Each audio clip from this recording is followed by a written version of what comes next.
Friends, it's time. What is it time for? You may be asking. Well, it's time for me to perform a violent coup on this stream by asking the dead silence to resign at the threat of military violence. Hello, it is the one, the only, just out of the shower, Vosh. Hello. We got some stuff to go over. Oh, yes, we do. Oh, yeah, we do. Because... there we go. Why'd you cuck us on that DNC stream? First of all, I would like to apologize sincerely to people. I missed the DNC stream. The reason for this was because lately I've been having these internet outages that have killed my upload speed. Normally I get about 40 megabits per second upload. Like practical, not theoretical, and they would plummet. Like there'd be periods during the night where it would plummet to like 0.2 megabits per second, which I can't. I can't stream with that. I can't stream with that. It's not possible. I can't do it. You know. It's not. I can't do it. Yeah, I can't do it. So I called a technician. I did a bunch of tech support. Well, I'm desperately trying to fix stuff on my own while the DNC debates are raging. I have it playing on my screen. I'm calling Comcast. I'm hacking into the mainframe. I'm in. But I wasn't in, actually. I was out the entire time, which is a big shame because I really would have liked to have streamed that. Anyway, a technician came over the day after, the morning after, and helped me out. And apparently it's been like a rolling outage thing, but it seems like they fixed the issue. Hopefully. Another bit of good news, I have finally now gotten together all of the pieces of equipment that I need for my DSLR camera. So pretty soon, see this? Get used to it. Oh wait, sorry, the opposite. Say your prayers to this, because pretty soon we're going to be working with higher video quality.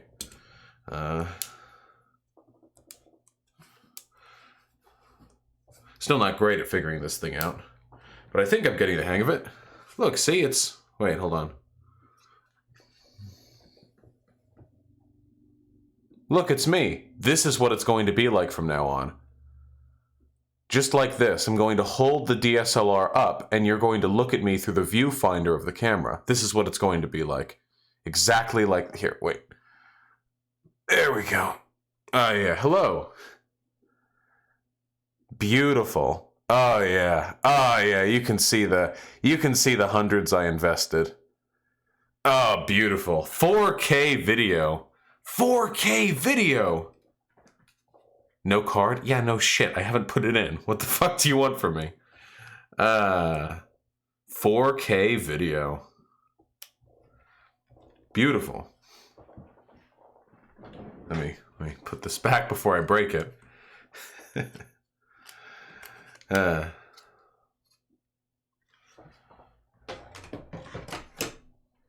It's actually not a 4K video camera. It streams. It can do video in 1080p, but it'll be good, high quality 1080p with more importantly depth of field. So like good focus. So the background will be blurred, and in addition, I'll have a much greater level of control over the exposure and focus and the light settings. And I also got some nice lighting equipment.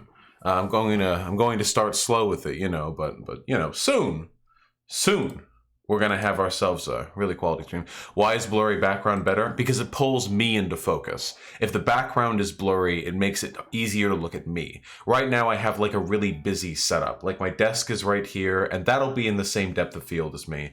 So I need to work on that. But behind me, we've just got like boxes for the cats to play with and stuff. And having me in focus and it out of focus really contextualizes the relativistic sort of the depth of space that we occupy. So, folks, are we ready for me to shit talk Destiny? It's been a little while. Oh, we're really going to be shit talking him this time too, because I'm actually pretty miffed. I'm a smidge miffed this time. Oh, it's not going to be pretty, but that's okay. I am no stranger to shit talking Destiny. There we go. Beautiful. The little guy? Yeah, the beta man, the gamer.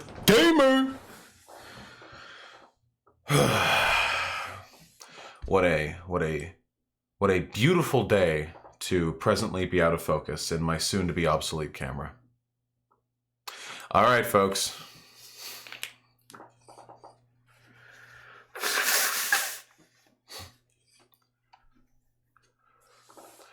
We're going right into this one. Hello, my friends. Comrades? Is that a crypto tanky language? Who knows? My name is Vosh. We're shit-talking Destiny today. Normally I do this with a nice, levity of tone, because I do like Destiny's content, and I think that... And I learned a lot from him. I really did. Anyone who's watched him knows that. Obvious, okay?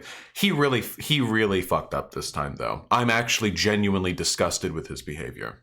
So, I have subjected myself over the past 24 hours, I avoided these before, to, let's count them. Okay, are you ready to count them? 3 videos that he has done pertaining in one form or another to the Bolivian coup. Yep, we're going over Bolivia again, but don't worry, we're going to make it real spicy this time. First, he just talked about it into his webcam, I guess. He just shared thoughts on Bolivia. And second, he talked with David Pacman, who I have already, I think, shit-talked sufficiently concerning his take on the Bolivian coup. And then third, he debated Rem the Bath Boy, noted philosophy master and annoying, petulant sycophant. And the result of these, I think, were perhaps medically cancer. I hated it. I hated every moment of it.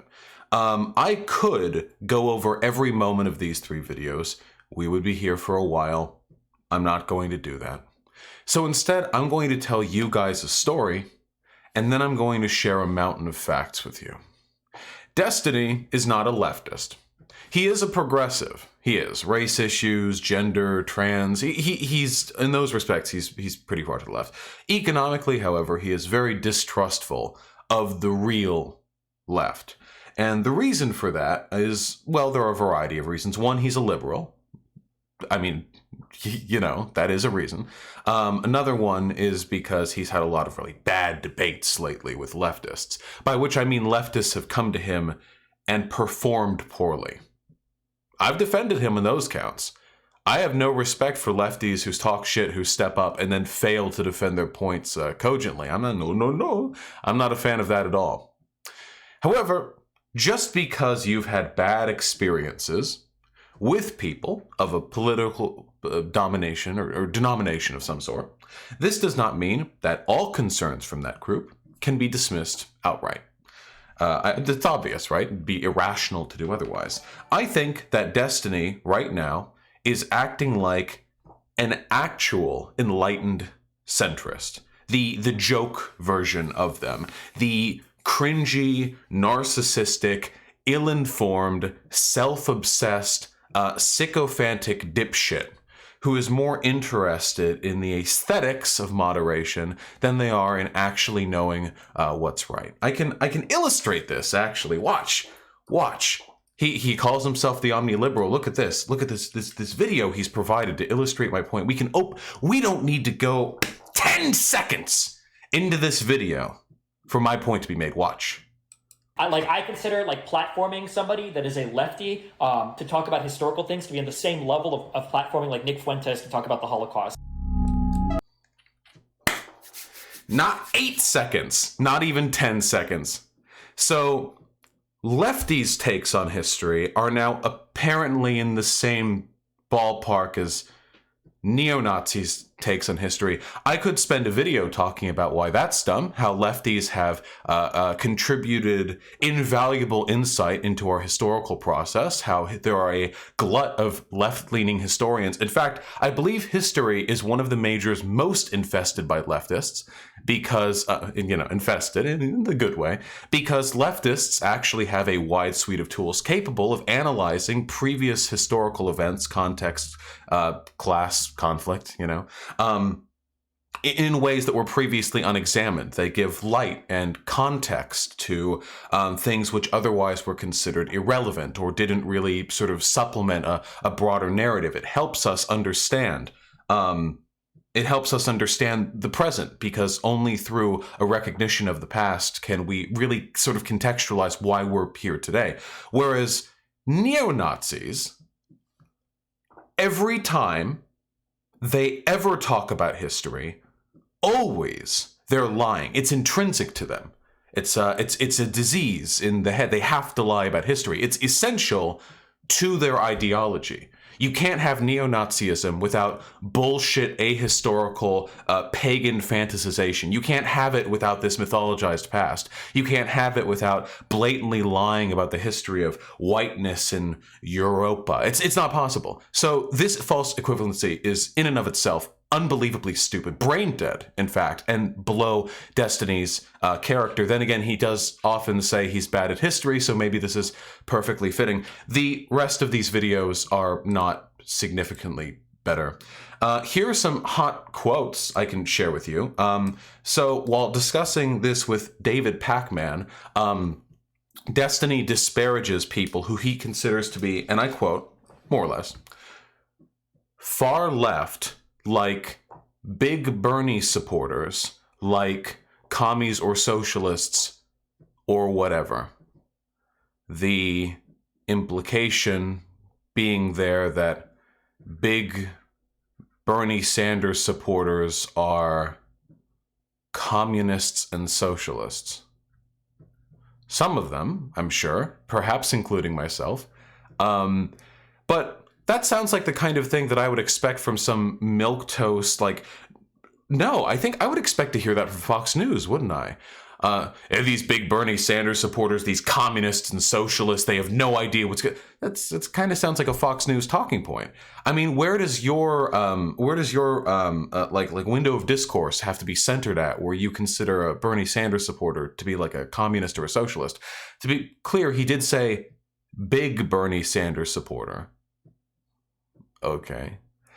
Here's another really good one. Really good one. Can we watch the videos? No, they're about an hour and a half put all together. I'm not going over all these videos because unlike most content creators, Destiny is a streamer, like me, which means that the points he makes in his videos are often disconnected, jumbled, and poorly organized. I'm not insulting him with that. I mean, same, we don't write scripts. So it would be, I think, a mess. But that's okay. I've got a few more wonderful quotes for you, okay? Are you ready?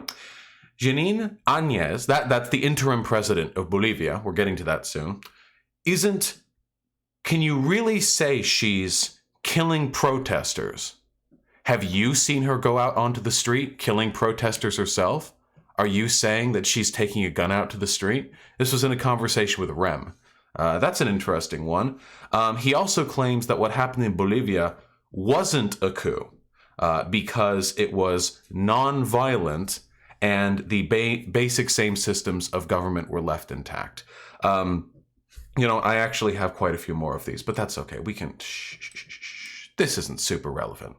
Let's get right to the heart of the matter. I'm actually calling Destiny out on this one. Destiny has in the past said that he dislikes historical revisionism and he dislikes sensationalist takes on current events, which I think the Bolivian thing is, I think it's fair to contextualize it within that, framework of current event. Destiny has engaged in such blatant revisionism, such blatant ahistorical smearmongering that I actually consider this to be not only below his station, but outright disgusting. And I think that Destiny should either shut the fuck up about Bolivia for the reasons that I'm about to go into in length, or he should debate me about it. Those are the two options. Because he has been posting significant levels of cringe, and I consider it actively irresponsible as a public figure for somebody with his audience to be platforming that level of misinformation. It's actually disgusting to me. And it seems that if I am the only one capable of doing so, I will step up. Okay? Because apparently, I don't know, everyone else either doing bad job defending the Bolivia thing, or maybe they just can't handle the Ben Shapiro of the left. Shut up or debate me. Because this isn't some esoteric, hypothetical, abstract, interpretive theory issue. This is just factual information that you're wrong on. And in the spirit of factual information, because I know that you are probably not going to debate me, even though I am saying this now, but I know that your fan base is really particular on the details, because if I engage in any hyperbole whatsoever, they will call me out on it. So I'm going to be real careful from this point forward. We're going to do it nice and logic-like, okay? Nice and logic-like, all right? We're going to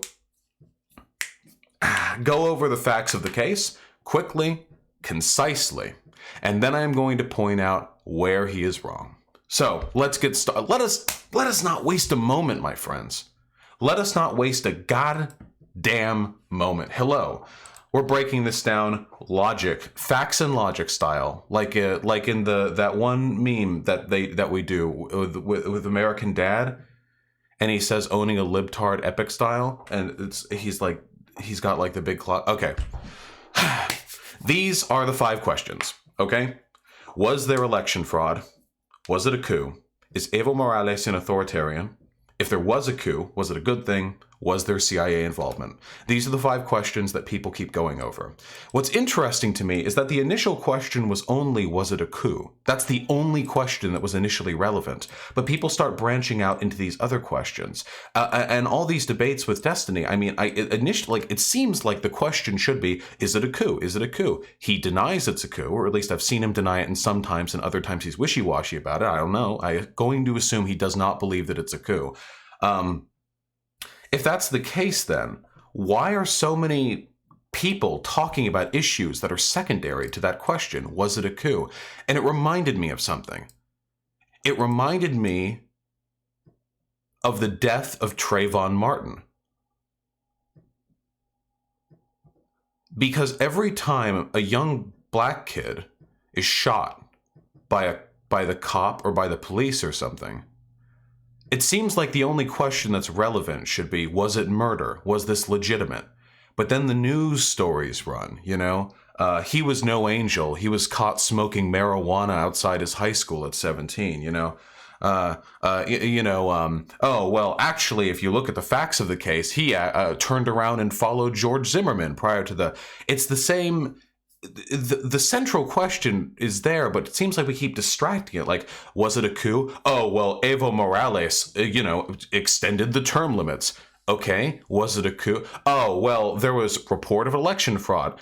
It's really strange to me. It's this misdirection that mischaracterizes the priority of the cases here. We're going to go over these point by point and counterpoint, okay? No more time wasted. Was there election fraud? Point, okay? The OAS report claims there was. The OAS report is the central tenet of all claims concerning whether or not there was election fraud in Bolivia. Here is the OAS report. Look, I brought it for you. Look at this. Nice. Facts and logic. We're not going over this right now. If you want to go over it, you can Google it. I've read every word of the OAS report twice now. For those of you who don't know, the OAS was originally founded by America to be a political organization with the goal of stopping leftism from spreading, stopping socialism from spreading in Latin America. Does that mean intrinsically that they are wrong in this case? No, it does not. but I do think it is relevant broadly to what is taking place here. I'm going to close this window because it's no longer relevant to us. You can read it on your own time if you choose to. I have read through the length of the OAS report, and I disagree with its conclusions. I'm going to explain why I disagree with its conclusions now. Okay? The OAS report claims that there was significant linking. Honestly, you people. Here you go. Have a link, you crazy kids.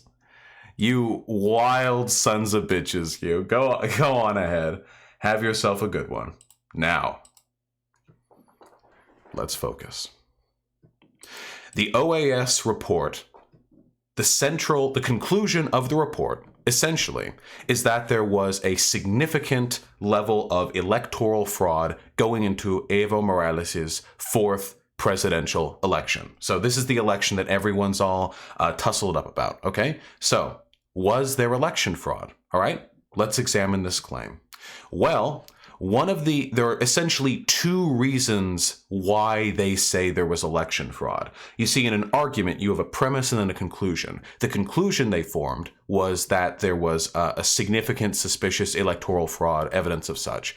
The premises that led into that conclusion, I do not believe they sufficiently support that conclusion, and we can go over the reasons why.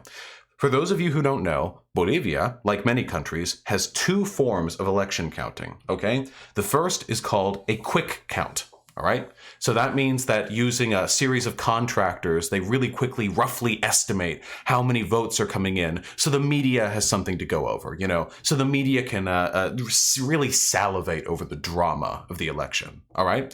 And then you have the official count, which is not tracked and updated consistently, but rather published at the end of the election. The official count is what is actually legal. The quick count has no legal status. It's really just media fodder. Again, all of this easily looked up or in the realm of factual information. Now, here's what happened in the fourth presidential election of Evo Morales. The quick count had Morales about 7 to 8 points ahead of his next runner-up. He needs to be 10 points ahead or more to win the presidential election. If he's not 10 points ahead or more, we then go into the second round of elections. We're currently in the first. He was about 7 to 8 points ahead.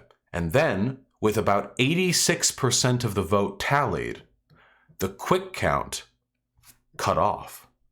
Spooky. When the official count was released about 20 hours later, Evo Morales had just over a 10-point lead, securing him the presidential election in the first round of elections. Uh-oh.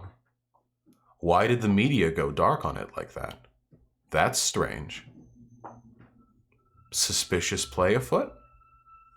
Well, actually, no. For one, there is no legal standing to the quick count. In this election, the quick count reached 86% of the total votes before it went black, before it went dark. It stopped reporting. That's not unique. In previous Bolivian presidential elections, the quick count hadn't even made it up that far. It's common to cut the quick count before it gets even close to 100% of the vote counted. Why? Because the official count is the count that matters legally. And for optics purposes, in presidential elections, you do not want a simultaneous release of two vote counts that have different totals. You don't want it to be a point where the quick count and the official count are both publishing different numbers because they were counted differently at the end of the election at the same time. You don't want that. What if it was a close election? What if the quick count showed that one person won and the official count showed that it needed to go into the second round? And you had both of those published at the same time. It would be a media circus. So the quick count cuts off earlier. This is not the first time that's happened. It's happened many times before. So the fact that the quick count stopped reporting at 86% is not in and of itself suspicious. We can add that in. Counterpoint. The quick count typically stops reporting election results well before 100% of the vote is counted. So that is one of the claims of the OAS report, which again, you can read if you would like to, that does not support the conclusion that there was electoral fraud. The second one, I think, is even juicier. The OAS makes the claim that the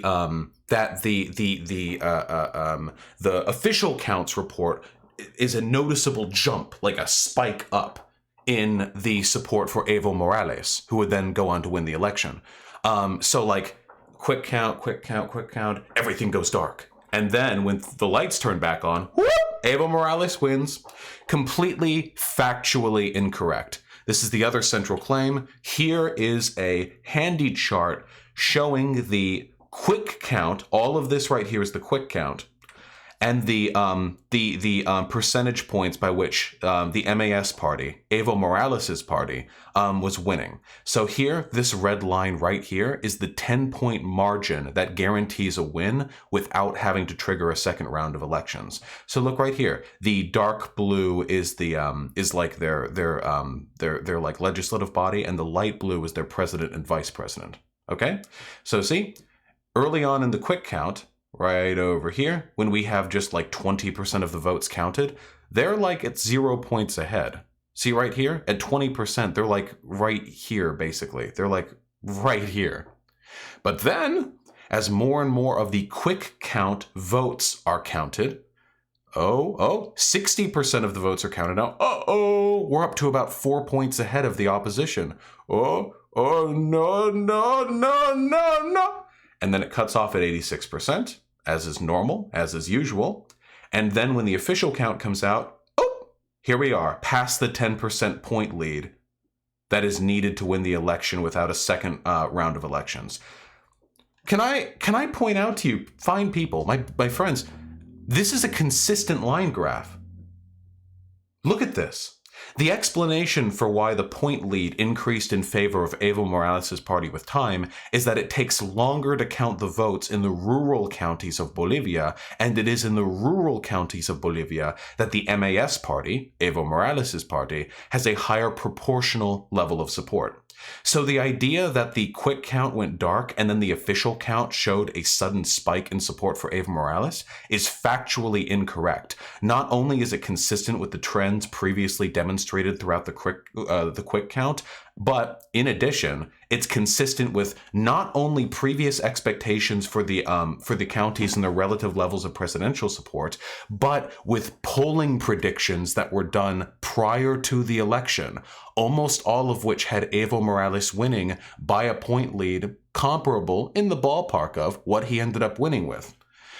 This idea, this ludicrous accusation that there was a sudden jump after the quick count went dark is false.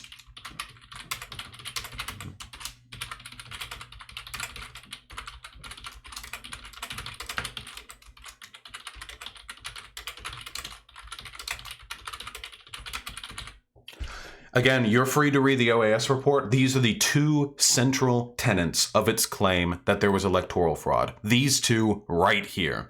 Both of these points are wrong. Now, one thing I want to make perfect, what about the 2/3 of the OAS report? What? I read the OAS report. Now, one thing that should be noted is, just because both of these claims are false does not mean there is not corruption in Bolivia. This is something that people will often jump to. I've seen Destiny pointed out as well. There is a generally high level of corruption in Bolivia, like a pretty astounding level, actually. It is a very corrupt country. There's no denying that. A lot of its corruption comes from, it's from the bureaucracy, there's the military, there's the business. The corruption is, well, fairly substantial.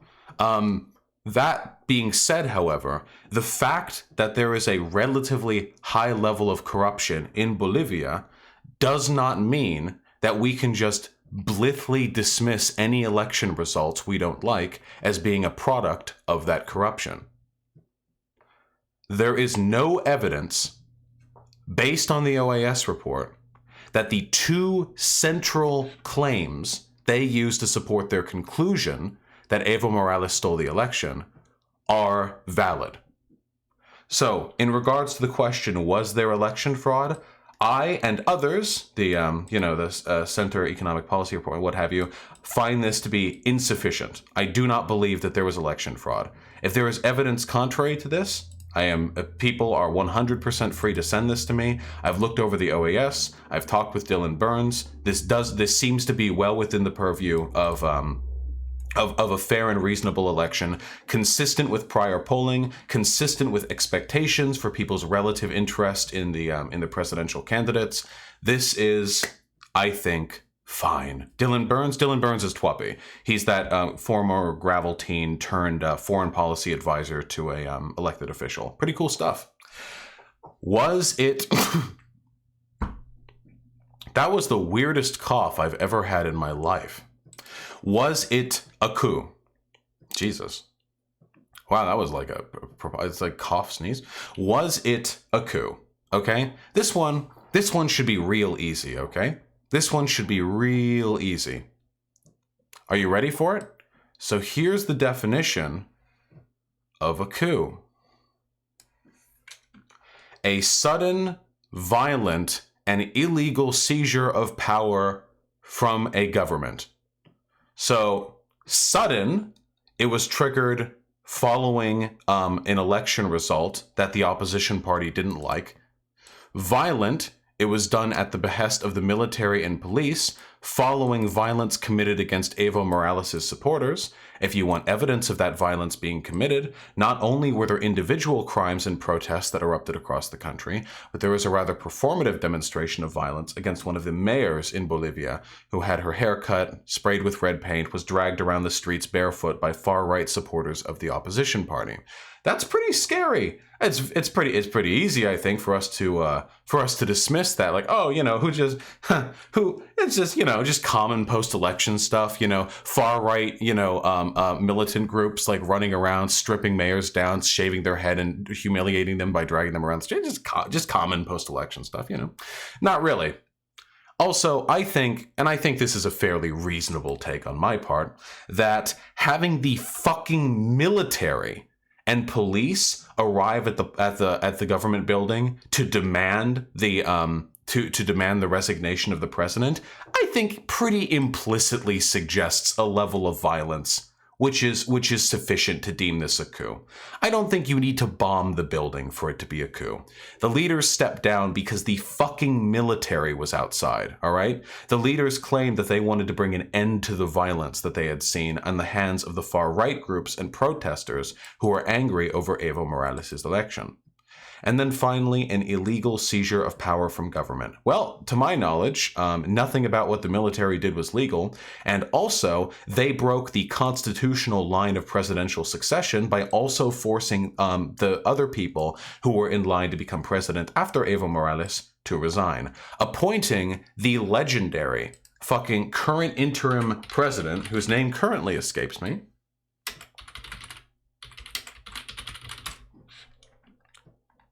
Yes, Janine Áñez. Áñez? I'm going to go with Áñez. That sounds suitably Bolivian to me. Allowing her, who had essentially no public support prior to that point and absolutely no legitimate claim to the presidency, source on the breaking of the Constitution. Look up the constitutional line of succession in Bolivia. You can Google that. You can just Google that. The other people who were in line for succession after Evo Morales also were forced to step down. I think this pretty reasonably constitutes a sudden, violent, and illegal seizure of power from the government. I think that's a pretty reasonable interpretation. So I'm going to go with the counterpoint here being the literal definition of a coup. That's my counterpoint right there. OAS conclusion. In the 4 factors review, technology, chain of custody, integrity of the tally sheets and statistical projections, irregularities were detected, ranging from very serious to indicative of something wrong. This leads the technological audit team to question the integrity of the results in the election. Yeah, string theory. They didn't provide evidence to those claims.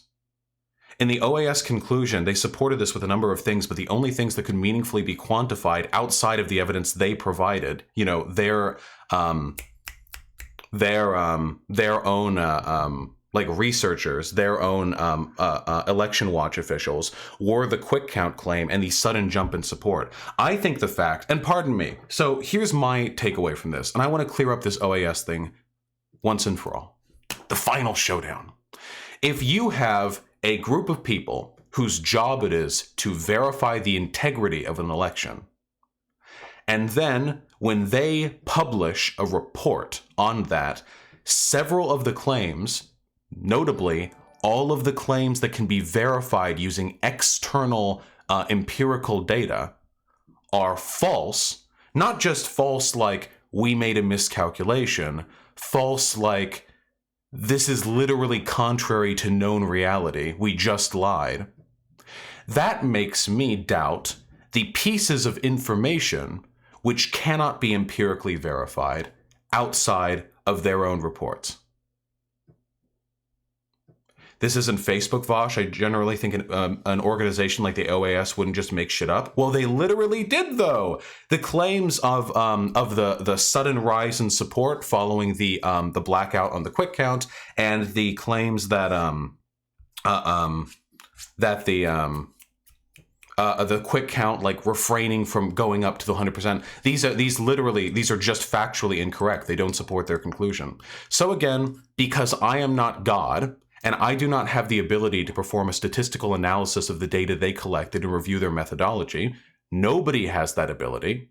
And given the fact that the pieces of information I am capable of questioning are flagrantly false, and given the fact, and this is circumstantial, I admit that, but I feel it relevant in this instance, that the OAS has a history of opposing the election of left-wing governments, and was literally created for that purpose. Anybody who says here, oh, a big organization that tracks election results wouldn't lie, you are delusional. That's not how the world works. So again, I am limited in my ability here because, unlike God, I am not capable of independently verifying the methodology of the data collection the OAS engages in. I can only challenge the points that I have data on. Now, here's the juicy point. Is Evo Morales an authoritarian? We can go over this real nice and clean, okay? Here are some points to Evo Morales being an authoritarian. We can be real clean about this, okay? So, held referendum on abolishing term limits, okay? Created new constitution, which he claimed refreshed his available presidential term limits. Supreme Tribunal voided term limits after referendum failed. And what's some more here? What's some more? Are there any others that I'm missing right now? I feel like these are the big three, aren't they? These seem to be what's going on here. He has a spooky mustache? No, he doesn't. What are you talking about? All right. In the absence of spooky mustaches. So keep in mind, whether or his hair is pretty bad. Morales is an egomaniac. I don't think that's a falsifiable claim. Now, keep in mind, whether or not Evo Morales is an authoritarian has literally nothing to do with whether or not what happened to him was a coup. All right? Now, held referendum on abolishing term limits. There are claims that Morales stacked the courts. There are claims to a lot of things, comrade. We're going to get over all of it. So, held referendum on abolishing term limits. I don't think there's anything wrong with that. I don't think that's authoritarian at all. I don't like in the slightest. There are many developed countries with no presidential executive term limits. Simple.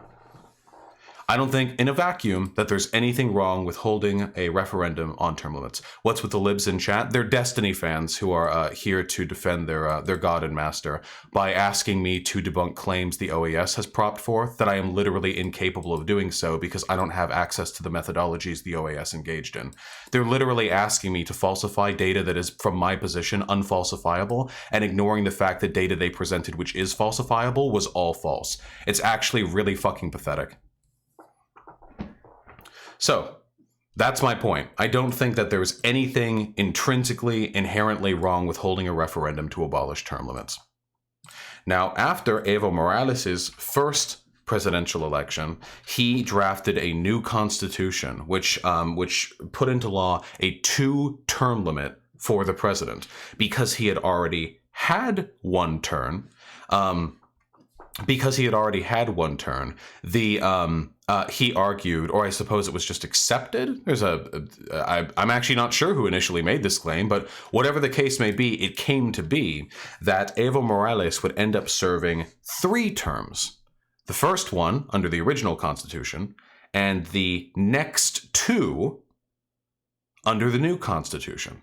So I'm going to be perfectly forthcoming here. I do think that's a little bit strange. If putting forward a new constitution, which is fine in and of itself, but then like getting the extra term limit because the one prior to the old constitution didn't count. I think that any reasonable reading of the implementation of a new constitution would include within it the assumption that anyone who had already served a term would be bound to only one remaining term of the 2 limit. I think that's fairly reasonable. So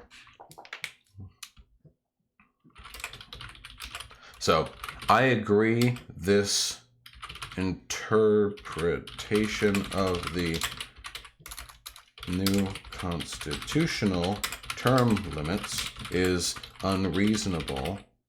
However,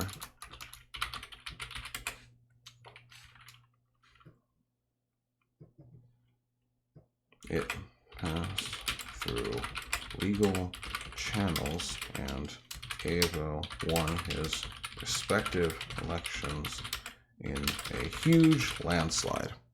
So, what did fuck you? I agree. No, fuck you. I have it correct. Fucking blue lines. I agree this interpretation of new constitutional term limits is unreasonable. However, it passed through legal channels and Evo won his respective election is in a huge landslide. So why is this relevant? Okay. For one, I do agree. I think this is an unreasonable interpretation of the constitutional term limits. I think I do agree that's silly. However, the argument here is not, does Evo Morales ever do things that benefit him? Or does Evo Morales ever act in a self-aggrandizing manner? Or does Evo Morales seek to control power? The question is Evo Morales an authoritarian? So when I think of authoritarians, I think of things like the suspension of elections, or pushing yourself like the indefinite president, or like president for life, or first citizen, or something similar. However, this seems to me like, while maybe perhaps a little bit dicey or convenient with big quotation marks, this seems to me like basically an extension of the abolition of term limits, which had at that point not been passed. But again, I don't have an intrinsic problem with the removal of term limits. Is it convenient for him that the Constitution was interpreted this way? Yes, unquestionably. Would I have, if I was living in Bolivia at that time, been perhaps a little bit sus about all of this? No, I agree. I absolutely would. However, is it authoritarian for him to run in an election when he has a technicality that allows him to do so, and he then wins an overwhelming majority of the popular vote? As he did here. Here, we can see right here. Evo Morales, Wikipedia. Do you guys like how whenever I say Evo Morales, I try to say it all fancy pants Latin-like? Are you proud of me? I'm working hard, you know. Okay, let's see. Third presidential term.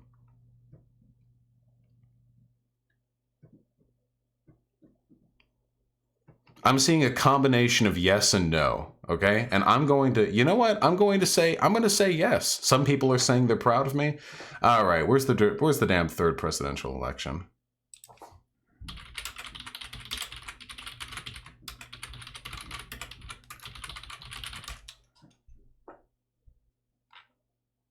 Presidency of Evo Morales. Here we go. All right, where's the... No, this is just the presidency. Here. Beautiful. So as we can cleanly see right over here, this is the third Bolivian presidential election that Evo Morales won. Still has the bad haircut, no denying that. He won with 61.36% of the votes, nearly 3 times what the next runner-up won.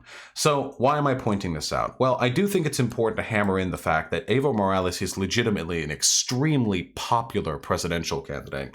But also, I don't really consider it authoritarian to use a technicality to run again if you then win an overwhelming majority of the popular vote.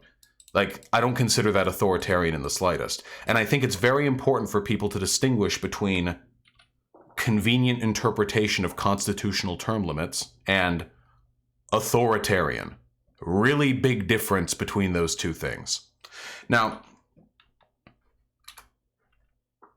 Supreme Tribunal voided term limits after his referendum failed. This is one of the things that people get up in a tizzy about the most. After his referendum and abolishing term limits failed, I think about a year afterwards, the Supreme Tribunal voided term limits. They were like, they Thanos snapped that shit. They you know, they made him disappear. Why? They claimed it was a violation of Evo Morales' human rights. Now, let's be clear. I'm going to be very clear about this, okay? Is it probably relevant that the majority of the Supreme Tribunal members who voted to abolish term limits were themselves fans of Evo Morales? Yeah, I think it's pretty relevant. I don't think that the Supreme Tribunal would have made that decision were it not for the fact that Evo Morales was the president and was probably lined up to win more elections given his overwhelming popularity. If it had been some far-right fucking politician in office and the same Supreme Tribunal had the opportunity to void those term limits, I don't believe they would have gone through with it. I don't think so. I don't believe so. They probably would have left those term limits in place. So is this a case of favoritism and collaboration between two branches of government? Yes, I believe it is. That does not an authoritarian make. Terribly sorry. For 2 reasons. For one, and you all know this, the Supreme Tribunal is elected, not appointed. Now, contrary point, the Supreme Tribunal is elected, sure, but they're elected from hand-picked representatives that are put forward by the ruling party. Meaning that while Evo can't appoint them, Evo can put forward candidates that he knows will be favorable to him. A counter-argument to this, of course, would be that this is still a significantly more democratic system of judge appointment than the one we have here in the United States of America. Vosh, if Obama had done the same stuff while being extremely popular, you know the right would have shit their pants in a similar way. Difference being Morales had, 70% approval rating? I think that America has seen much shadier shit than what's going on here. So keep in mind right here, this is a case of the Supreme Tribunal, basically their Supreme Court, which is elected, mind you, voiding term limits a year after a failed referendum. In the United States of America, and I know this is not a unique observation, in the United States of America in 2000, George W. Bush won the presidency after losing the popular vote, after election fraud being committed by his brother in Florida, and he was then appointed by the Supreme Court. So an unelected Supreme Court appointed the loser of the popular vote to be the president of the United States of America following electoral fraud committed by that failed president's brother in a key battleground state. That happened in America. And that is, unironically, significantly more authoritarian, significantly more, to use the hashtag woke hot kids term, sus, than anything that has happened here in Bolivia. And if you think an appropriate response to what happened in America would have been the United States military engaging in a series of violent acts against Bush supporters and key officials before marching up in the White House and demanding his resignation, before putting someone who had essentially no share of the popular vote into office after breaking the constitutional line of presidential succession, then you can say the same thing about Bolivia if you really want to. But if you don't think that's a good way to handle the 2000 presidential election here in America, then you are utterly hypocritical if you believe that that response is appropriate considering what happened with Evo Morales. So I want to be perfectly clear. I agree that what happened between the Supreme Tribunal, Evo Morales, and the abolition of the term limits was political favoritism. I do not disagree with that in the slightest. My contention was political favoritism. It was done through legal channels and demonstrated less authoritarian tendencies than were present in prior U.S. elections. I want to make that perfectly clear. Now, do I believe that Bush is an authoritarian?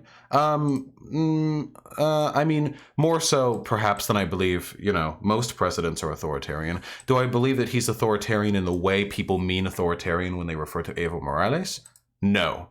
When people talk about Evo Morales, they're not talking about, authoritarian in the sense, oh, Evo Morales is self-serving and he's kind of sometimes sus or whatever, but overall he respects the democratic process. When libs like Destiny or David Pacman talk about Evo Morales and him being an authoritarian, it's pretty clear what kind of picture they're painting. They're painting the picture of an authoritarian strongman who seized power through illegitimate means and has a stranglehold over the government. Which is just not the case. We can back this up with a few more counterpoints. For one,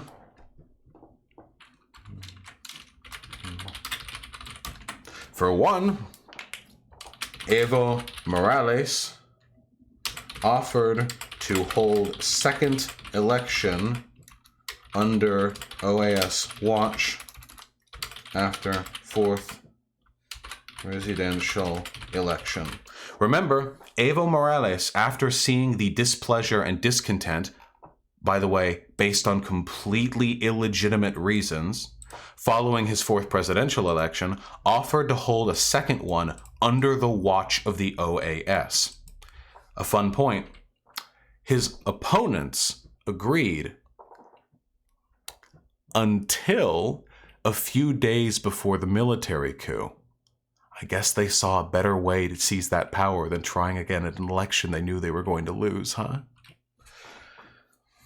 So, this to me does not strike the image of an authoritarian. We can go for a few more points. Massive popular democratic support, no prior history. How do I type? Of illegality or unconstitutional behavior. I don't know. I mean, again, I just, no huge history of executive actions, no shitting on the Constitution. I don't see it.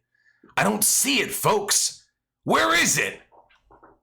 Keep in mind that at this point, while obviously any coverage of an election or of any political discontent is going to be, it is going to be is somewhat subjective. I mean, it's impossible to give a completely objective take on this. For the most part, everything that I'm saying here is completely factually true, and the interpretations that I'm giving of these events I consider to be fairly reasonable. I don't think that I'm engaging in any conspiratorial logic here. I don't believe anything I'm saying is particularly unreasonable. Everything that I'm saying, I think, is a fairly reasonable, natural, sort of abductive extrapolation from empirical data that can be accessed by everyone here. Again, everyone is free to read the OAS report. Everyone is free to go ahead and look at the history of elections in this country. All of that history is open and evident to everyone. If it was a coup, was it a good thing? I can't believe I actually have to bring this point up, but here, I'm gonna bring a Google window up over here. What about the referendum to end term limits which failed? I already addressed that. Did I not? Yeah, I already addressed that. So here, look, it's a Google window. Here, okay? So if we Google Bolivia violence, we can look, you know what? Do we have to go through all of it? We can look through, protesters being shot dead on the street.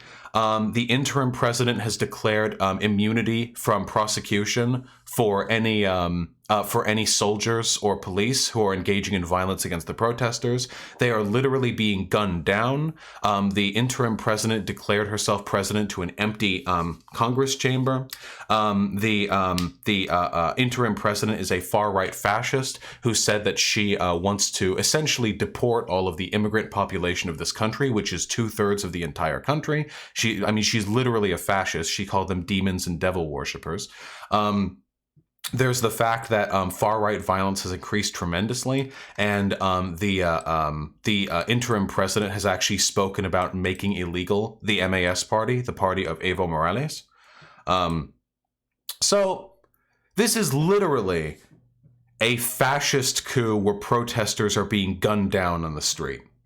Church becomes improvised morgue as Bolivian violence continues. Who could have done this? New election bill after violent clashes. Ooh, what's this?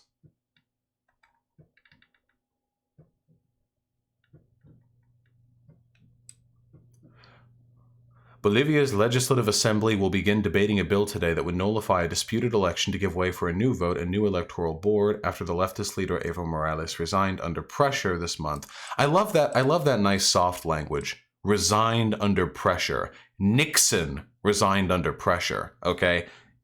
Words have meanings. Would a new vote stop the violence? Little trust in the regime, led by interim President Jeanine Áñez. So on and so forth, coup-mongering white-wing senator, really, I mean, you can just go over this. Like, Bolivia is turning into a far-right hellhole very fucking quickly. Like, very, very fucking quickly. So, does anyone sincerely believe that this coup was a good thing? Evo Morales, for whatever opinions you may have on his electoral history, was probably the best thing that has ever happened to Bolivia. Under his rule, under his leadership, the country has seen a substantial, marked, and disproportionate rise in its standard of living, thanks to his rejection of the World Bank and the IMF, thanks to his protectionist policies, thanks to his support of indigenous groups within that country, and right now there are literally indigenous protesters being gunned down on the street. So I'm going to go with here, this is sort of a hot take right here. I'm going to go with this one. If it was a coup, was it a good thing? I'm going to go with no. See?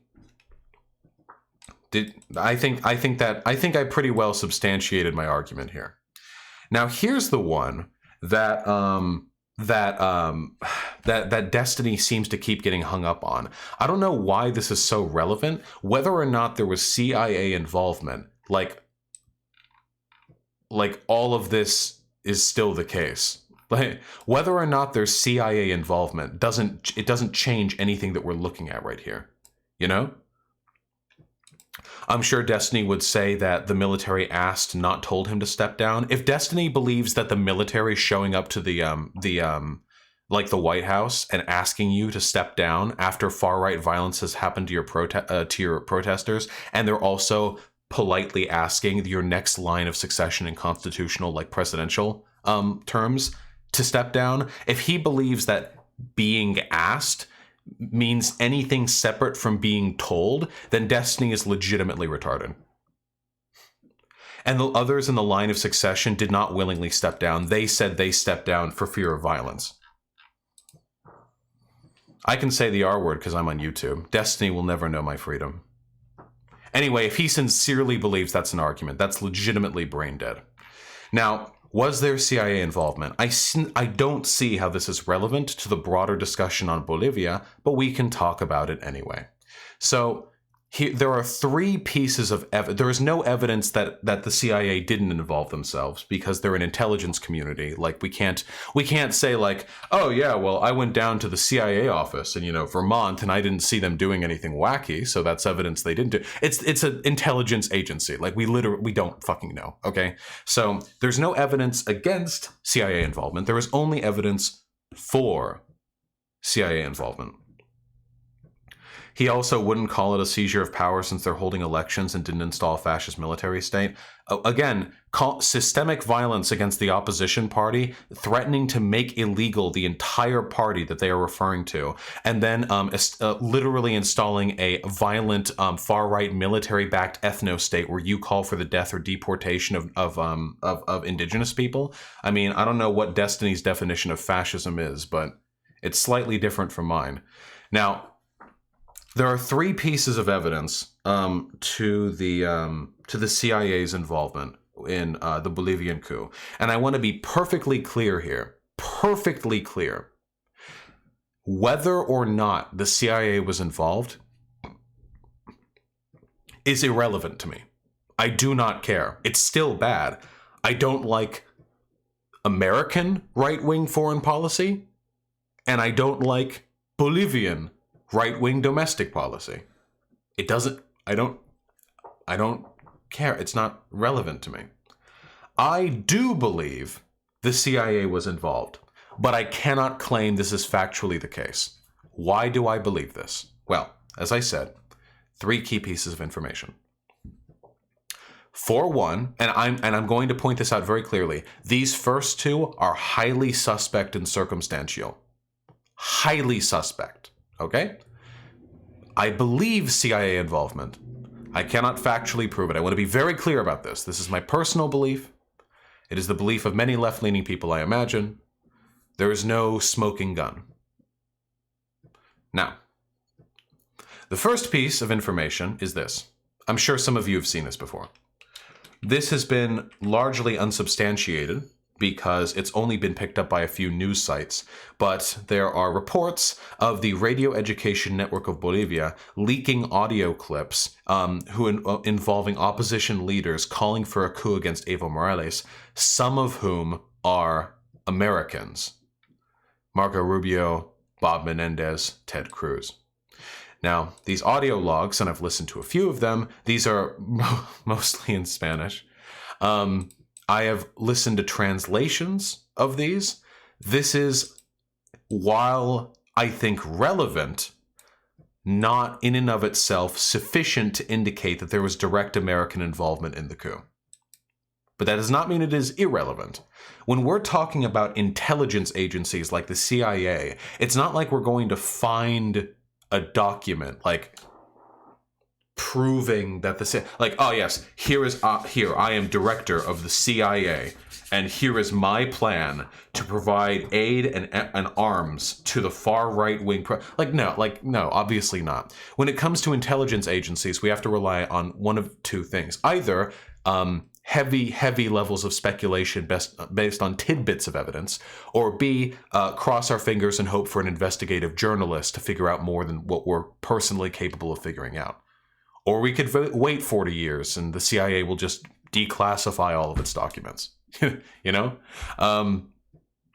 In many cases, it's both of the two combined. Even investigative journalists don't always have all of the facts to work with. Again, it is an intelligence agency.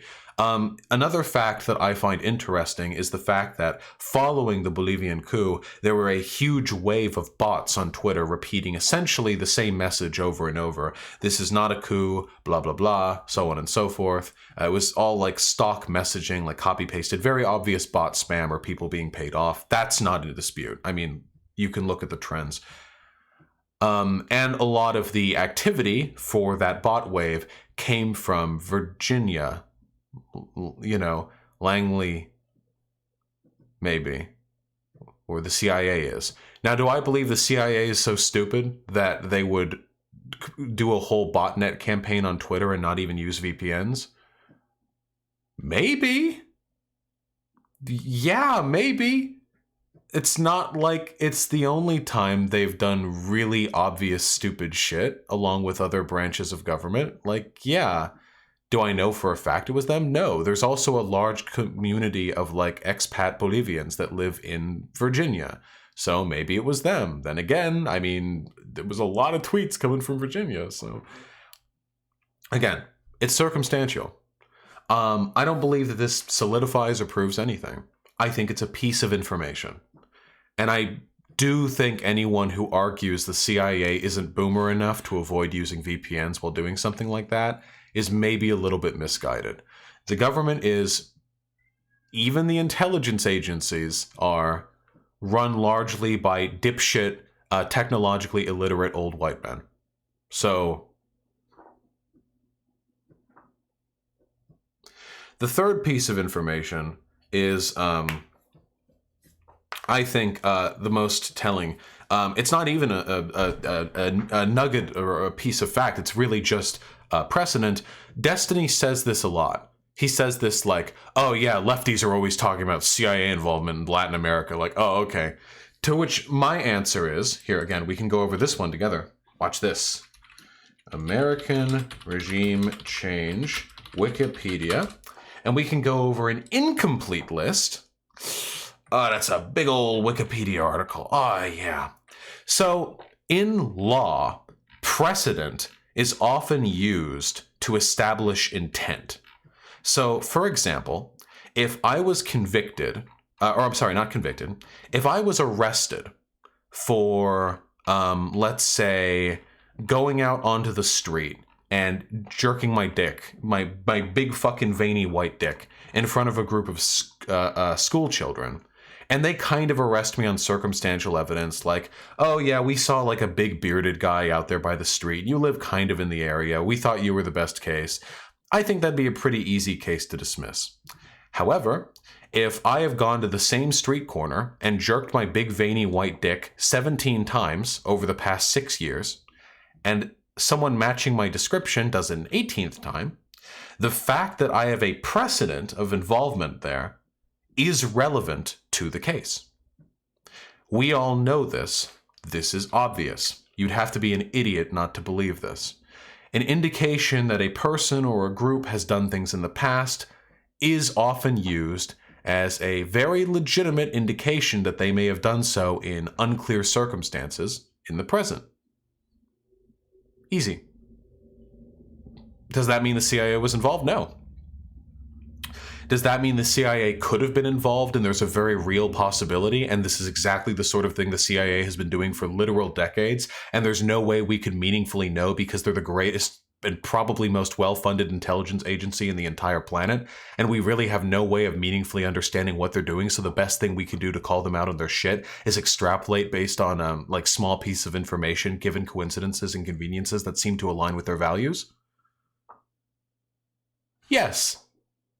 That's all we can do sometimes. All we can really do is shrug our shoulders and say, well, I mean, it's the CIA. And I don't think that's unreasonable. I don't think that's fallacious. I don't think that's irrational in the slightest. I think that is a very reasonable reaction to precedent. Very, very much so. And I will say this: this is my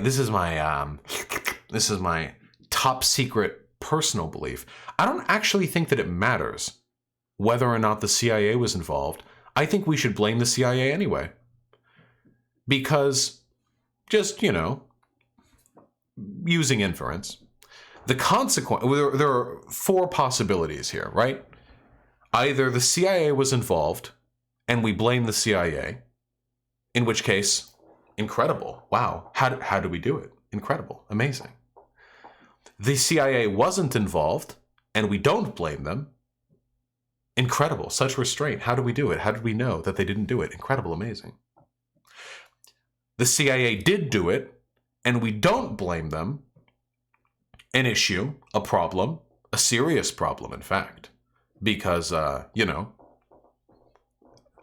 they did it and we can't keep letting them get away with it, or they didn't do it and we blame them. In which case, who the fuck cares?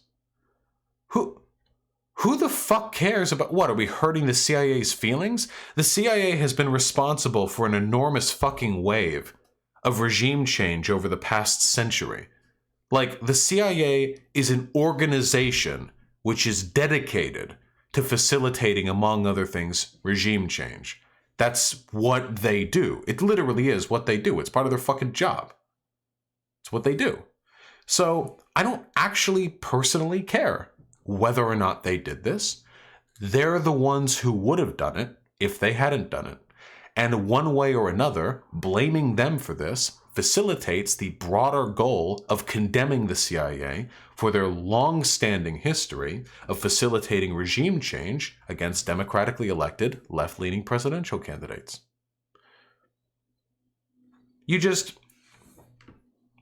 They're an intelligence agency, you know? There are limits to what we can meaningfully infer from the data available. And in 40 years, when they declassify all of this, it's going to be too late anyway. Bolivia will be on fire. Well, or underwater, depending on how close they are to the coast. So, that's it. You may disagree with some of the assertions I made here. I don't know why, because I'm right about everything. But all of these stand in contrast to the framing and contextualization that Destiny has sort of set this event within.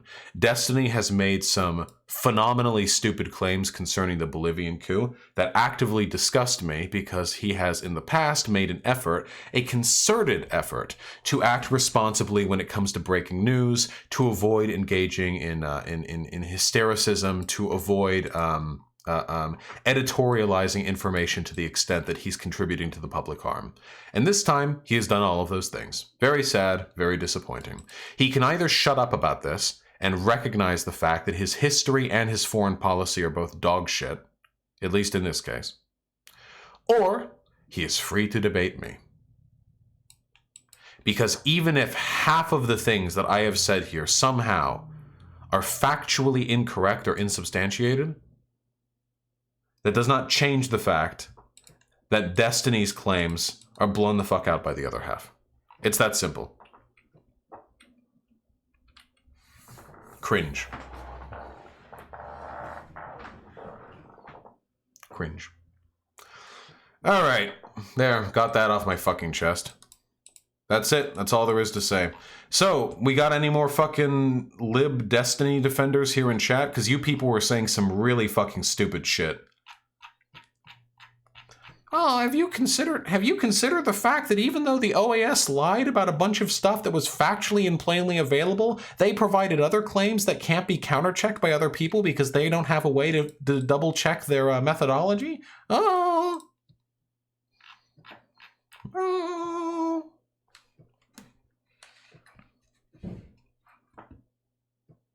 Am I going to share the link for that? Wait, do I have to? Yeah, sure. I mean, it was just a quick write-up, but okay. Let's talk to chat, huh? How you guys doing? How you feeling? Should I hop on chat? I'm not talking to any of you about this. I'm factually right. If anyone has any counter arguments, you're free to whine about it in chat. There we go. I don't know why I'm linking this, but here you go. How are you feeling, Vosh? I feel pretty okay. My stomach hurts a little bit, but what are you gonna do? Let me go over donos, huh? Where'd you get the graph? The graph was supplied to me by The graph came from the Organo Electoral Plurinacional, but the graph was found by me in this Market Watch article. Somniostatic with the $20. Thank you. Oh wait, I already got to that one the other day. That was when I was having internet issues. Zonia with the tier 1 sub. Thank you, comrade. And Seas of Cheese with the $5. Preemptive. True. That is true. That is true. Buster's BBC with the $5. Here's $5 for me to see you rip Destiny a new asshole over his Gusano tier take on Bolivia. Just to be clear, I don't think that like Destiny's family heritage has anything to do with his shit take on Bolivia. Is that maybe he has like the Gusano skull, not the family history. Nah, he doesn't like being called a Gusano. I think he treats it like a racial slur. I don't even know if he's actually offended by it or if he pretends to be to get like woke points or something. It's actually really, really weird. Did I see Destiny's debate with Mike from PS? You mean Mark from CCP? Yeah, I saw it. Hydronel with the $5. The military telling someone to remove themselves? Doesn't sound like a coup to me. I'm sure all these libtards would have been fine if the military had just barged in and suggested Obama should resign. Yeah, totally normal. You know, countrywide violence being followed up by the literal fucking military barging in on the executive branch building and suggesting the resignation. Yeah, just like when the mafia thugs come into your shop, you know, on Madison Lane. They knuckle their way in a little bit, big shoulders, clip the fucking door frame. Then, oh, hey there, boy, hey, that's a pretty nice vase you've got over here. Shame if someone, whoops. Oh, I'm sorry. Oh, I just got really big hands, you know. Really big. Just sometimes I can't control my hanger, you know? My hand anger, my hanger. Anyway, I'm politely suggesting you donate $1,200 to this month's protection fund, you know. Entirely up to you, but you know, come on. Okay. Like all right. Like come on. Come on. Get real. Get out of here. Is Gusano and Uncle Tom a slur? It really depends on who you ask. I don't treat them as slurs. You can treat White Guilt, Uncle Tom, and Gusano all as slurs if you believe that it is a slur to impugn somebody for having like for in the case of Uncle Tom being like a whitey slave anti-black person if you're black, in the case of Gusano being anti-leftist if you're like Latin, and in the case of White Guilt being like a pro-minority if you're white. Vosh a dipshit taken Bolivia. I've already seen this. We showed this. No.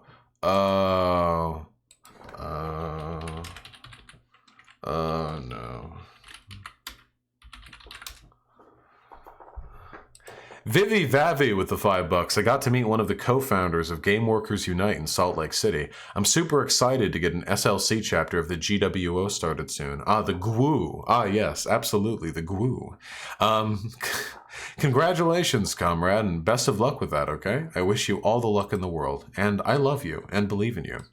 Wakeem with the tier 1 sub. How bad was Mike from PA versus Destiny on a scale of 1 to 10?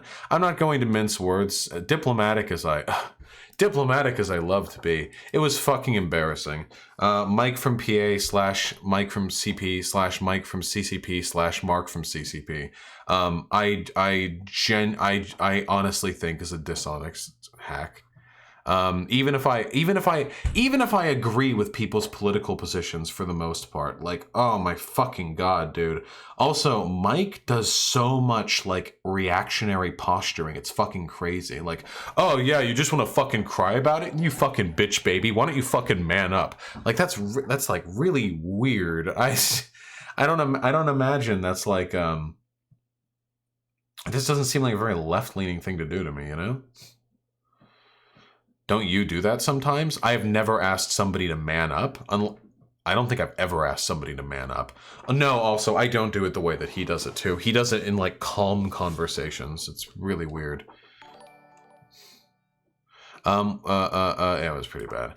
Cola Dick with the gifted tier 1 sub. Thank you, man. How long do you think until Destiny starts denying the Holocaust as some leftist conspiracy theory? He's already engaging in conspiracy theory by pretending that the United States and the CIA aren't responsible for a fuck ton of regime change in Latin America. He's engaging in conspiracy theory. For him to look at that evidence and deny it, as far as I'm concerned, is equivalent to denying that systemic abuse of black people from the police exists, you know. I think these are comparable. You can imagine it, right? Like Destiny looks at all the regime change in Latin America that's been facilitated by America and be like, oh, lefties are always going fucking crazy about this regime change thing or whatever. Oh yeah, the CIA does it all the time, dude. These are literally right-wing arguments that I hear from people concerning police abuse. Oh yeah, sure, dude. I walked by a cop yesterday. He wasn't beating a fucking black person. Yeah, there's so much shooting against black people, right? Yeah, okay. You fucking lefties see this in your head, you know? It's the same thing. It's the exact same line of argumentation. DPSD with the $1. Hey Vosh, it's the Epstein reminder. Destiny is the poo-poo omniliberal of the fallen state. Do you believe that Bernie should come high to the next debate, or that Yang should do another UBI raffle to the first person to scream the N-word in the audience? Oh man, I mean honestly, I would actually pay money. I would donate. I would max out Bernie's dono of what is it, $3,000 if I could see that shit. Would I ever consider making/hosting a list of non-English leftist content creators? No, I don't. I don't fucking like other people. I have platformed plenty of smaller creators, but I don't do this performatively. Dylan Malkuth with the incredibly generous $10. Thank you, man. I'm offended that I believed babyface Evo Morales had a mustache. His haircut is pretty dorky, but looking like a member of the Bad Beatles cover band is less of a dictator aesthetic than a mustache. That is true. He doesn't really have the dictator hair, you know?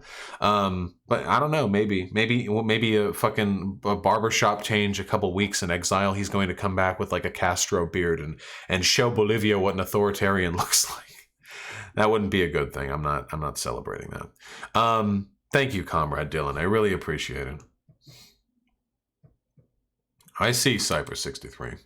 Matt Volby with the $5. Hey, buddy, nice vid. Could you do an analysis of Destiny versus Mike from PA? Wait, why do so many people... Okay, hold on. Can you hypers, if you have no idea what people are talking about when they say Destiny versus Mike from PA? I think I have a lot of Destiny fans in the audience right now, so they're really curious for my take on it. Yeah, a lot of people have no fucking... Yeah, I can't... Also, it's 3 hours long. Okay, we can talk about... Yeah, okay, we can talk about it really quickly, okay? Really quickly. Really quickly.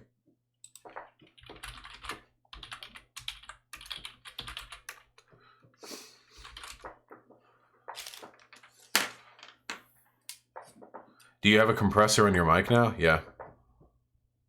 Yeah, probably sausage fingers. I'm just busy. All right. Also, guys, look at this fucking... Oh, here, let me move my camera. Look at this phenomenal dog shit. Look at this cringe shit right here. Are you ready? Destiny agrees that George Bush should have been cooed in the last, 10 minutes. Then Destiny is insane. If Destiny believes a far-right military coup would have been the proper solution to the George Bush thing, then he's actually fucking insane. That sounds to me like Destiny biting down on a position he doesn't believe in a vain attempt to appear consistent when he knows he would lose the argument otherwise. That's an indefensible position.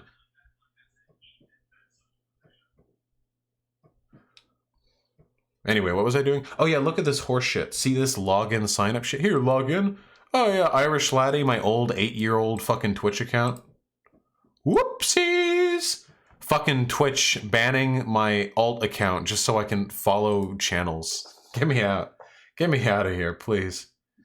Alright, where's Mike from PA? Where's Mike from PPA?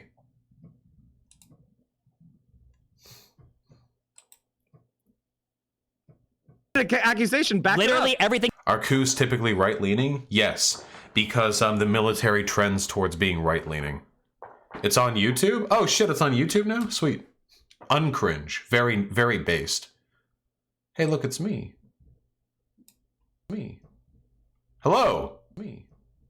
Hello? Me. Hello? Me. Hello? Me. Hello? Me. Let's not go too far. I mean, right. like, Why are we I know focusing? that Wait, you why are we collaborate- focusing well, on? No, because this is one of the Pivot, talking pivot, points. pivot. I love the pivoting. This is a You're really talking good point. at it. Okay, so Mike from PA is like some law school graduate dude A literal racist religious nut or something wearing an oversized who does streams, and Destiny is leader of the omniliberal nation, and they had a discussion. Sexist is a personal accusation. Or if Doesn't feel a hold little on. bit racist, maybe? Right now, because nobody on this side is falling for it, okay? For instance, All right, we did it. We covered it. What the fuck do you want me to do? It's a fucking 4-hour discussion. Are you kidding me? Dude, okay, the gist of it basically is, here's the basic debate, all right? Are you fucking ready? Super simple, okay? So, there's a fucking streamer called Mindwaves TV, and he does the Big Brain podcast over on Twitch, all right?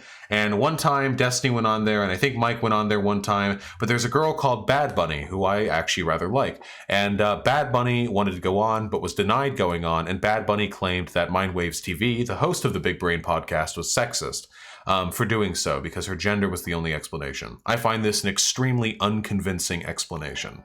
Then Mike from fucking CCP had a conversation with Mindwaves. Mike from PA. Mike from PA had a conversation with Mindwaves, and Mike basically said that Mindwaves was sexist and acted kind of like a posturing hypermasculine dipshit for an hour and a half.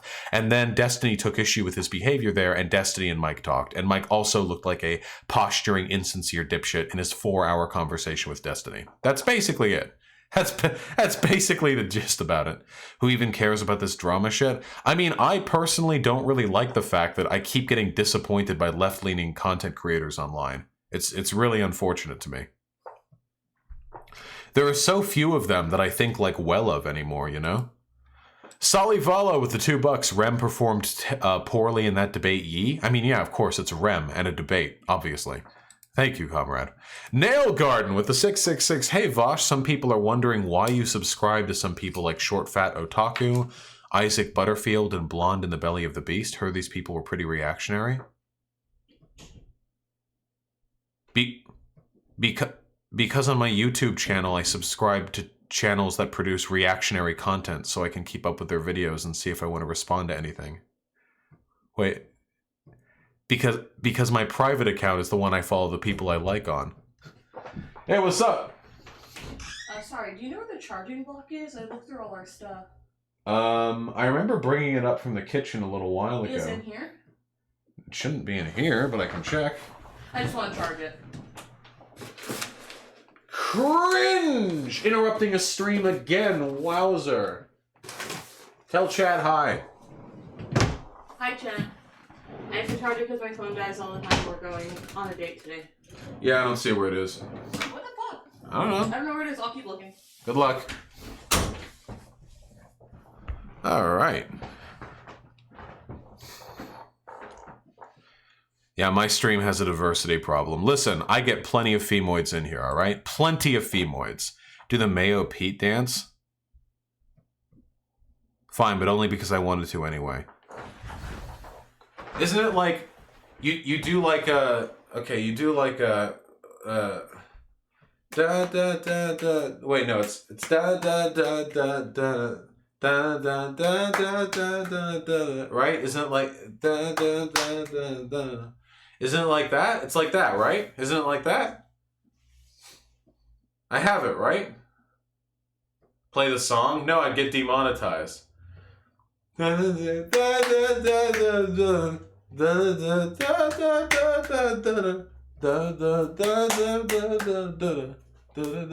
like, what do you want from me? It's not a particularly complicated dance, I don't think. Like, I don't get demonetized already? Yeah, true. Thank you, Nail Garden. Counterpoints with the $5. I have weird insider information on George Zimmerman and Trayvon Martin. Like I met George Zimmerman, total piece of shit. There was also bad evidence against TV that was illegally withheld from trial, according to defense. Yeah, there was like a lot of shit. A lot of shit went down with that. I mean, we were free to discuss that when you come on this time.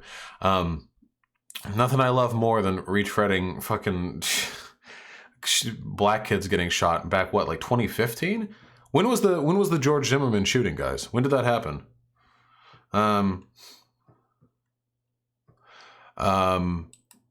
It was like a while ago. Hail Kavaforth, my friend, with the incredibly generous $50 donation. Thank you so much, comrade. I missed my Soros bucks, but never feel obligated to give them, okay? Your money is your own, and I love you. Some Nazis burned the Quran in Oslo. I'm against religion, but we all know they did it because they don't like brown people. Fuck Nazis, and Epstein didn't kill himself. True! True! Epstein did not kill himself. That's true. That's pretty true. Yeah, most Islamophobia really genuinely is just brown people phobia. I mean, look at all the white Sharia stuff the alt-right is doing these days about how, you know, like women have to like cover up and men can't control their sexual urges, so they have to, you know, you have to deny the temptation and stuff like that. It's pretty cringe, actually. I'd say it's pretty cringe. It's pretty cringe. All right, Cypress 63.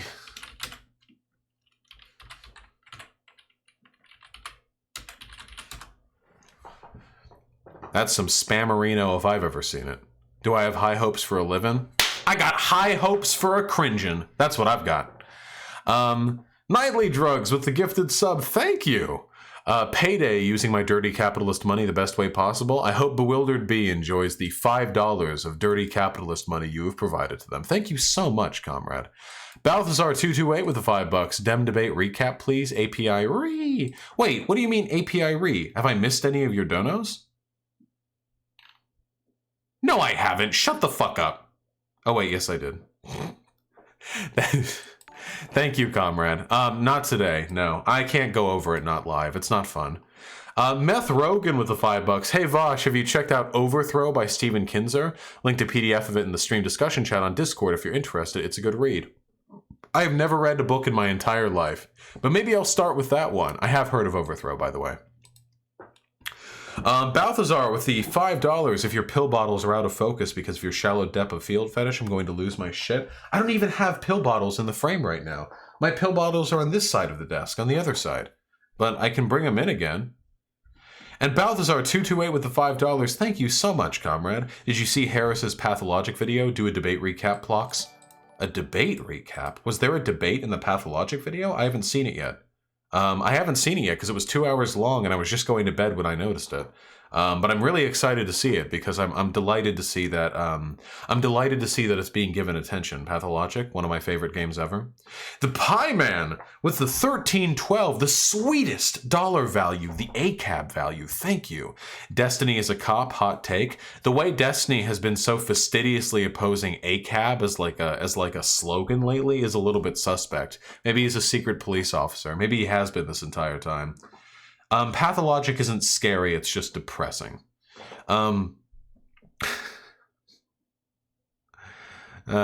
Cheese Puff with the $2. Pac-Man seems obligated to make one bad take a month. Yeah, have you seen his stuff on Israel? Big cringe. I wonder if I'll ever talk to him. The ESPers with the $2. More girl dictators? Yeah, true. We need to show. Women of the world need to rise up and show everyone they're just as capable of slaughtering indigenous people as any man. All right, hold on. Flevier with the $5. That's not really what happened with Mindwaves and Bad Bunny, Vosh. What really happened is me and Mindwaves were planning the BBP. Do you work with Mindwaves? Okay. Decided to try and invite her, so I went in to do that, but she was mad she wasn't invited before then. If you want to know more, let me know. Oh, well, that's even stupider. If Bad Bunny is just mad that she didn't get invited earlier, rather than her being specifically turned down, that's a little bit weird. Oh, I like Bad Bunny too. God damn it. Why you gotta make this hard for me? Thank you, Flevier. Matthew Banks with the $2. Who do you still respect in leftist YouTube? Contra. I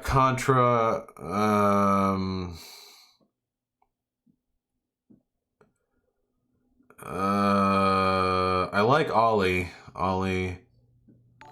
Not Gushin. Gushin's fucking side-talked me a few too many times. 3 Arrows is cool. Yeah, 3 Arrows hasn't done anything cringy. Lindsay Ellis is cool. Yeah, I guess. Okay, so here's the issue. All of the left tubers who I'm thinking of, who I don't have an issue with, are the ones who are so big that they haven't interacted with me yet, with the exception of Contra. Maybe if like Ollie or fucking Lindsay Ellis did a debate, they would also turn out to be a huge dipshit. I honestly think you can't even trust people until you've seen them in a debate. Honestly, okay, you can't trust people until you've seen them in like a non-scripted like direct confrontational sense. I don't think. Yeah, also the ones who do long form monthly content. JLP? Yeah, JLP is pretty cool. Oh wait, hold on. Somebody linked this earlier. I thought this was really sick. Wait, hold on. What is this website? Guys, does anyone know the name of the website that tracks the viewership of that tracks the total views of YouTubers, like the total views per month they get, and you can see them like the squiggly line chart? Where was this?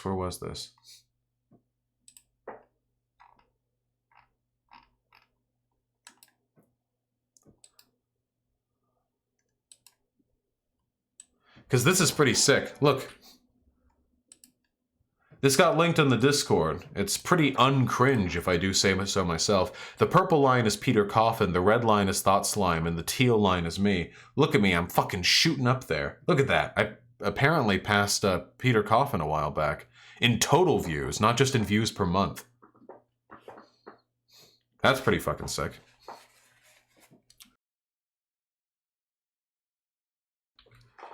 Social Blade? I don't think Social Blade allows you to track different content creators.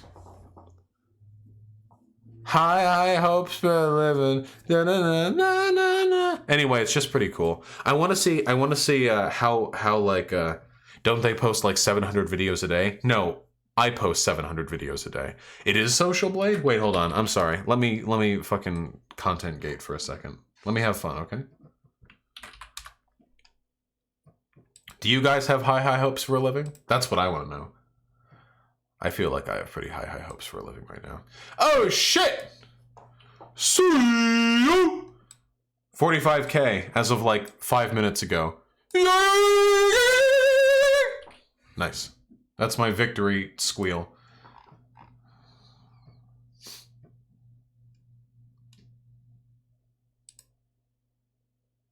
Yeah, I don't know how to work Social Blade for this purpose.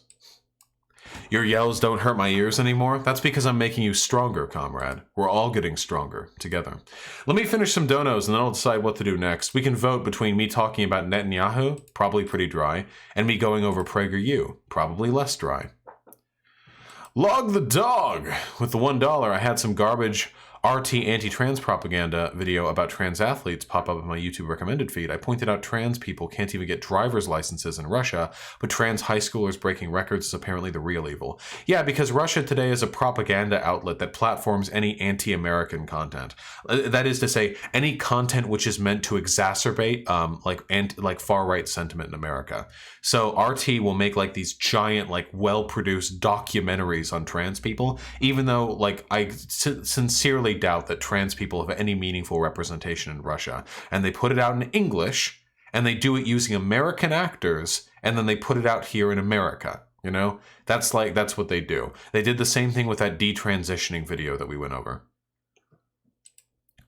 Log the Dog with the $1 Pig Puncher made a video about apolitical channels that suddenly drop some reactionary-ass content. I've experienced this myself and noticed it's almost always about trans people. Why do people shit on the trans brothers and sisters so hard? Because for the most part, people think that trans people are disgusting mentally ill degenerates. Guys, I'm really sorry to say this. I know like we're chill. I know that we're cool. But for the most part, most people find trans people like disgusting, like as a concept. That's because they're bigots, mind you, because the idea of the gender binary of people being rigidly locked into their sexual and gendered characteristics is something they've been growing up with their entire life. It was born to them. To see a person transition is as aberrant to them as seeing somebody transplant their left arm onto the right side of their torso. It's It's nonsensical. Now that's changing. We are getting better with this, but right now that is the case. So there are going to be a lot of normies out there who are for the most part pretty fine, but they will then consider trans people to be like this aberrant, abominable, like disgusting. You understand. We'll fix them. How do you even get good at debate? I wanted to, but I think some people just aren't. You have to be confident. You have to enjoy debate and public speaking. You have to be knowledgeable and learned. And you have to be really good at distancing yourself from what you're saying and preferring to view yourself from the imagined other's perspective. Essentially, to view yourself through the eyes of the audience.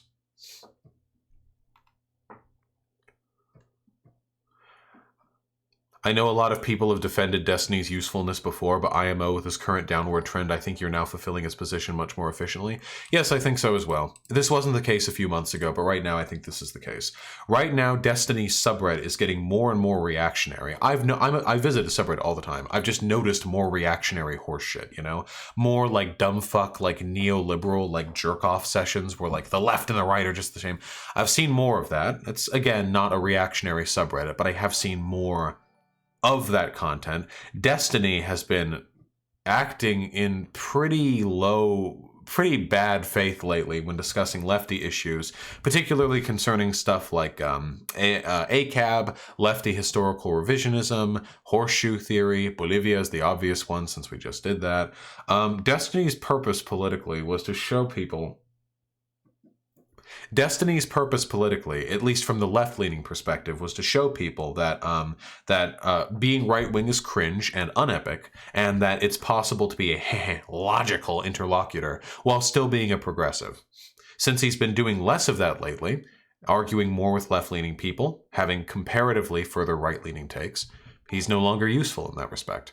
Of course, his goal was never to be a political advocate. His goal is and always has been to just do his own thing and find the correct position. He's been failing in even that respect lately because some of his takes on lefty issues have been pathetically bad. Yeah,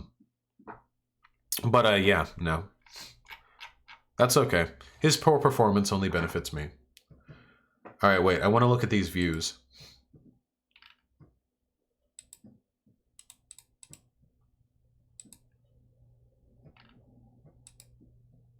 Okay, there we go. Wait. So that's versus Thought Slime. Wait, who else can we... What about ContraPoints?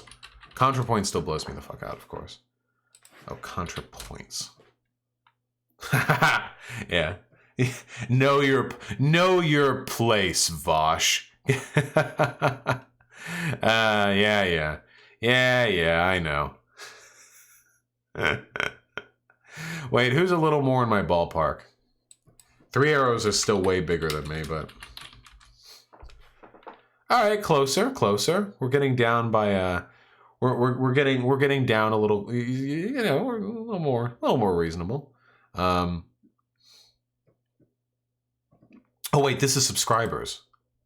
Oh shit, boys. Oh shit, boy. Oh shit, boy.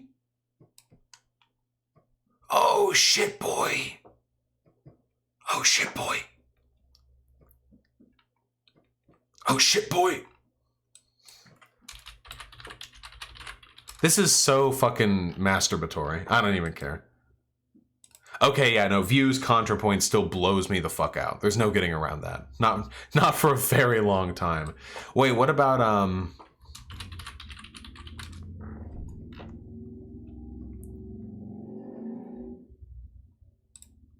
Oh shit, boy. Looks like my... Yeah, let's do PewDiePie. Why not? Looks like my... Looks like my... Oh, yeah. Oh, we're not even on the chart. Oh, yeah. That's what I like to see. Look at us. Look at us down there. Yeah.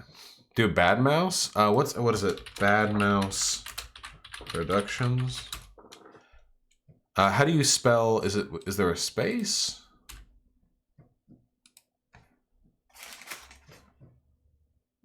The fuck do you mean my iCloud storage is full? Oh, it's no space for any of it. I see. Oh shit, boy. Oh shit, boy. Oh shit, boy.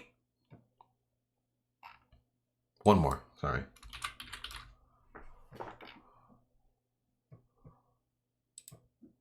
Oh shit.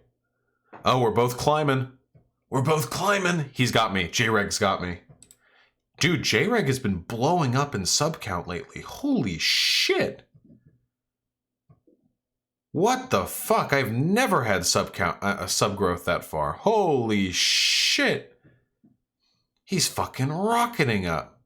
Damn.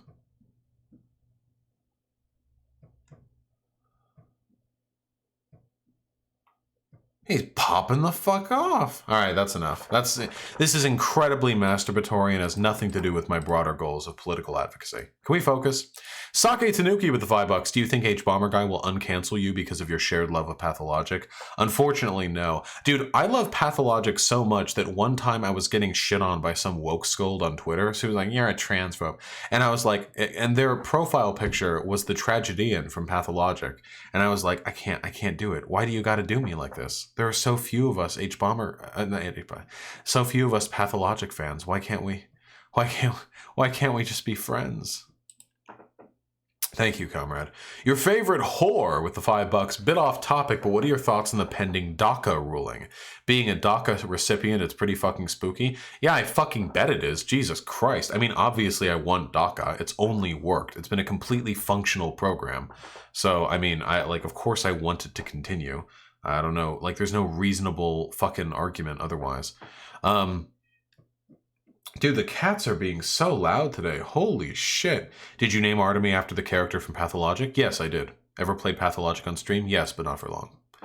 Sausage Fingers with the $5. Fund zinc batteries and Vosh. True. Better zinc batteries will allow me to power on for longer streams. Imagine if I could stream 8 hours every day. What do I think of the Copocalypse? Copocalypse? I don't know what the fuck that is. Why did H-Bomb cancel you? H-Bomb didn't cancel me. On a Minecraft stream, he said that I was an asshole or something like that. The American Way with the very generous ACAB dollary dues, 1312, thank you. Sorry about the name, I've had it for years, mostly camping it to keep others off. Who would you recommend people follow on YouTube? Oh man, I'm just gonna give you, you know what? I'm not going to give you the typical fucking left-leaning breadtuber takes, because you guys already follow all of them. You already follow Contra and Sean and Three Arrows and H-Bomber Guy and Philosophy too. You've got it all going on, okay? Listen, I recommend you follow Errant Signal, who does analytic game analyses from a left-leaning perspective. Joseph Anderson, who does long fucking video game analyses from a not left-leaning perspective, but is still good. And also Vosh. You should follow Vosh on YouTube. He's a relatively small YouTuber, only 45,000 subs right now, but he's been popping off lately. Keep it up, right? Thank you, comrade. Ruffled Bricks with the $5. Destiny debates socialists as if he misses debating fascists. He does miss debating fascists. I think he's even said that. He said that he wants to go back to it. But I don't think he's going to go back to it, at least not for a little while. We'll see. It just doesn't seem like it's in the immediate ballpark. 21st Century Socialist with the $5. Pig Puncher's mini Vosh changed my mind. Pig Puncher is actually 6'8", so technically I'm the mini Pig Puncher. But I mean, you know, who's counting? You know how it'd be. Sake Tanuki with the $5. How long before the hammer and sickle rise above the red square to the voices of a Red Army choir doing the objectively best anthem? All McCarthyism red baiting aside, Putin totally wants to reunify the USSR. You know why Putin wants to reunify the USSR but is currently doing it under a hyper-capitalist oligarchical system? Because the USSR was never communist anyway. Ugh. Ugh. Ugh. Got him! Damn, look how seamlessly the socialist utopia USSR transitioned into an oligarchical capitalist state, with all of the previous bureaucratic heads being given positions of capital power. Damn, what a strange... how did that happen? Ow, ooh, ah, oof, ouch, oof, ouch, owie, oof. Cringe. Counterpoints with the $5. Can a cab stream with counterpoints be an option for today? My goal is to bully you the way you did Des Tiny. Ha! Good luck, comrade. No, unfortunately, I only have stream for a little while longer because I have a date to go on today, and we're going to be using that time wisely, okay? But we will definitely speak soon. I hope so, at least. The Pie Man with the 666. The real question is Crocoduck stream when? Yeah, I got to reach out to him as well. I have a lot of like unkempt obligations that I need to get back to. Very big issue. I put out way too many. Don't worry, counterpoints. For every donation you give me up until our debate, I will be slightly more charitable to you during that time. Yeah, the Crocoduck stream needs to happen as well. And Ada Lynn with the $5. Hey Vosh, do you think your dislike of a bunch of other leftist YouTubers is at odds with your beliefs of leftist unity? I don't know the background. I just decided what I'm going to do a video about. We're going to talk about this.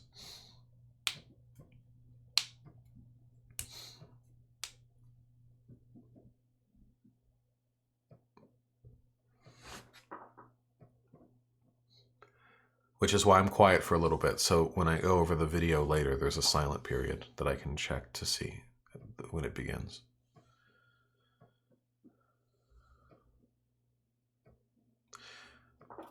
Okay. Adeline with the $5. Hey Vosh, do you think your dislike of a bunch of other leftist YouTubers is at odds with your beliefs of left unity? I don't know the background. What a phenomenal question that I definitely just impromptu read and didn't wait a little while to collect my thoughts before reading again for the beginning of a YouTube video. Yeah, quickly, everyone act cool. Everyone, be natural in chat. Left unity. Left unity is kind of a meme, really. It's a meme because it's a joke, because like the left is always infighting and stuff, you know? We all know that. When I value left unity, I really, really do, because I believe in something called tactical unity, you know? Critical support. So I don't like libs. Like, I don't like liberal ideology because I don't like hyper-individualism. I don't like capitalism. I don't like so on and so forth, you know? I don't like those things. However, I will work with a lib to oppose fascism, because neither a lib nor a leftist, I know, scratch a lib, a fascist pleads, blah, blah, but hypothetically, neither of us should want fascism, you know? So I can do that tactical unity right there. In reality, like, all the problems we deal with are like a broad spectrum of severity, with different groups of people being capable of tackling different problems in different ways. For example, I'm a leftist. I'm pretty far left, you know? If I want to deal with, say, like, misogyny, like, say, I'm on campus, okay? Like, I used to be a president of a campus organization. Let's say I'm doing that again, you know? And I want to tackle misogyny. Now, I believe, on campus, like sexism, sexual assault, that kind of thing, I believe that leftists are best equipped to deal with that. Because I think leftists tend to have the best takes on gender issues, in my experience. However, a lot of people that I'm going to invariably ending up working with in an attempt to combat whatever misogyny there is on campus, poor treatment, maybe like not enough hygienic products being available, like the commissary is selling everything too high price, whatever you want to come up with, you know. I'm probably going to end up working with a lot of not as left-leaning people, you know. There are probably going to be libs. There are probably going to be like maybe slightly right-leaning people who just don't fucking hate women. The reason why I'm rambling about this is because I think it's really important to keep in perspective the problems that we're dealing with. Right now, we're literally on the cusp of like a far-right fascist uprising in the developed world. That's pretty spooky. I'll work with anyone to help that not happen. And that's not about sacrificing my values. Those are my values. Fight fascism. Fight white nationalism. That's it. I value those things, you know? So I'll work with people even with whom I have some disagreements. That is what I mean when I say left unity. Because I feel often like the left is always lefter than thou. The left is only willing to accept within the left those who are at least as left-leaning as they are or more. So like, a lib will only work with like libs or further left, or in reality not further left because libs are libs, but like a suck dem will like work with these groups but not further to the right, and then like a socialist will work with these leftists but not further to the right, and then like an anarchist will work with these leftists but not further to the right. And it's really myopic because coalition building is an essential component of building political power. So why do I beef with other leftist YouTubers so often?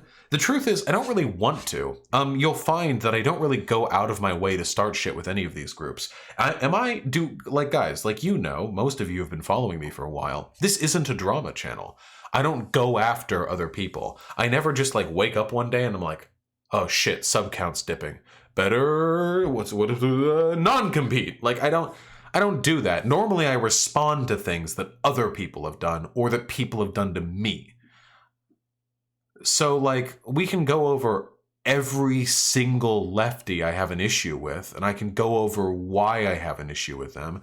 And I think, while that maybe would be fun, wouldn't be super productive, but for the most part, it's because I feel like they fucked up. I feel like they did something bad. And I expressed my opinions on that. Sometimes more productively than others, but that's usually the circumstance by which I find myself like arguing with left-leaning YouTubers or content creators or something along those lines. And it's not because I enjoy fighting with them. It's because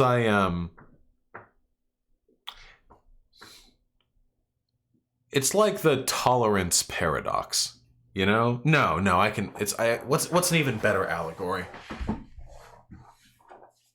In a practical sense, I don't feel as though there is much of a downside to the left when I disagree with other left-leaning content creators. I don't think that like people turn to the right because of this, or like people refrain from coming to the left because of this. It maybe hurts my sub numbers because it means that I get less opportunities for cross promotion. Whatever, you know? But I do think there's harm in not calling out left-leaning figures when they fuck up. I think that's an issue. Earlier today, by which I mean like 20 minutes ago, we were just talking about how the Mike from PA Destiny thing, how they were like beefing or whatever. And Destiny, I think, he attracts a lot of really bad faith criticism from left-leaning people because to take on his positions requires a pretty decent understanding of the subject material. And he's so aggressively abrasive that a lot of left-leaning people feel tempted to try anyway, which in many cases leads to them making kind of an ass of themselves. The Peter Coffin thing, I think, is a really good example of that. When Peter Coffin made that hit piece on Destiny and then denied it was a hit piece and then proceeded to make an absolute tit of himself before Destiny and the serfs, that was pretty bad. But I think it's pertinent there because I think it's really embarrassing and unacceptable when we just form like this cabal of left-leaning YouTubers who feel no responsibility to like criticize one another or attempt to get better. It's like really cringy. It's like really embarrassing to me. You know what I mean? There are a lot of lefties on Twitch that do this too. They all like just get together and they'll just like circle jerk on their takes. And if one of them does something stupid, they'll all like pat their little wounds away. You know, they'll all lick their wounds clean rather than accepting that one of them has had a bad take. It's really embarrassing to me. This isn't a friend group thing. Like, I don't want to be friends with any lefty YouTubers. Or if I do, the friendship should be secondary to the advocacy. Like, if I want to be friends with them, that's cool. But I will never refrain from criticizing somebody because they're my friend. That's just really bad behavior. I don't know why people do that. So if they're not my friend, I have no trouble whatsoever criticizing them. I just don't understand. Some people seem like allergic to this idea, like never punch around, like, you know, never criticize. Why the fuck not? What if you're like doing something shitty? Can I not criticize you for that? What if you're posting cringe? I get tons of criticism all the time, constantly from YouTubers and non-YouTubers who are both larger and smaller than me. So for people to turn around and accuse me of being overly eager to engage in disunity, to criticize and distance and create schisms is really weird to me, considering how aggressively people have criticized me in the past. But the truth is that in spite of my disagreements with many YouTubers, I never attempt to cancel anyone, you know?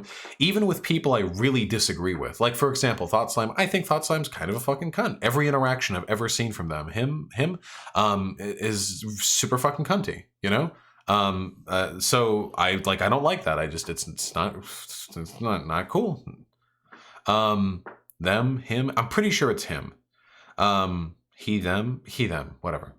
I just think he's pretty fucking cunty. But every time I say this, and I'll say it again now, if you like Thought Slime's videos, fucking go for it, my dude. Never ever stop watching a content creator because I don't like them. Don't do that shit. Even Bad Empanada, who in that BreadTube thread went off for 2 hours calling me a greasy, fat, limp dick. He went in with the problematic insults too. He was a greasy haired, it was fat, limp, I need to take a shower. Oh, I'm a pedophile rapist. That was a fun one too. I don't know where he got that from. He was really going into me. Even though, and a neck beard. Even though Bad Empanada had at the time the neckest beard in the universe. But in spite of all of that, I always say, every time this comes up, if you like Bad Empanada's videos, fucking check him out. That video on Columbus was really fucking good. The Columbus, why Columbus is a huge piece of shit. Not that we didn't already know, but this was really good. It was a really good video. That's really useful for practical purposes. To be able to criticize somebody personally, but nonetheless recognize the value of their work. That's what I do. I never, ever, ever, ever, ever tell people to not consume content just because I don't like that person. And in that respect, I think I'm better at leftist unity than any of the people who complain about me complaining about them complaining about me.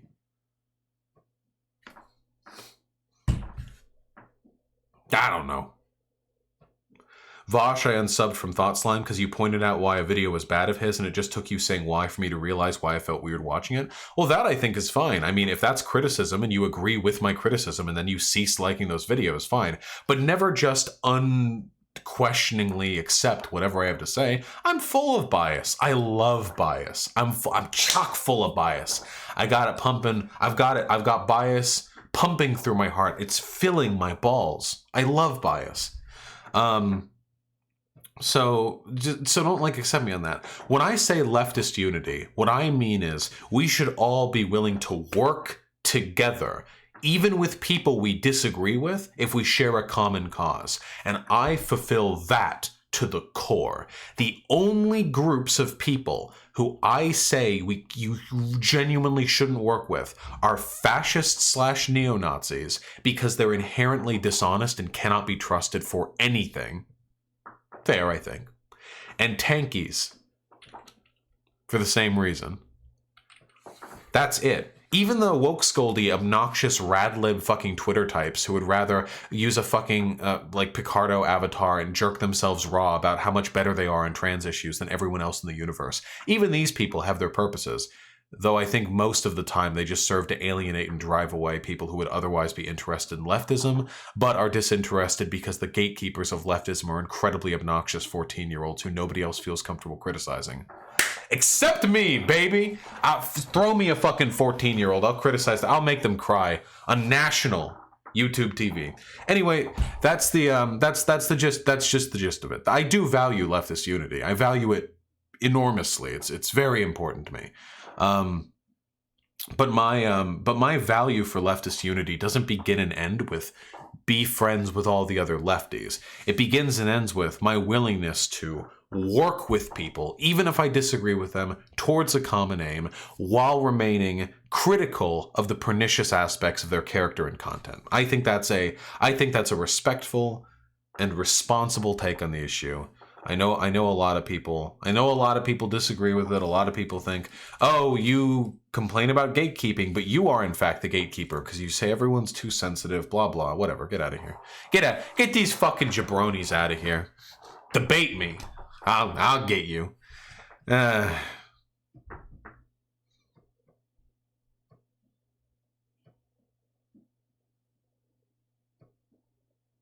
Okay, we did it. We did it. Nice team. Cut. Do you guys like that? Do you guys like being the present for like the live YouTube videos?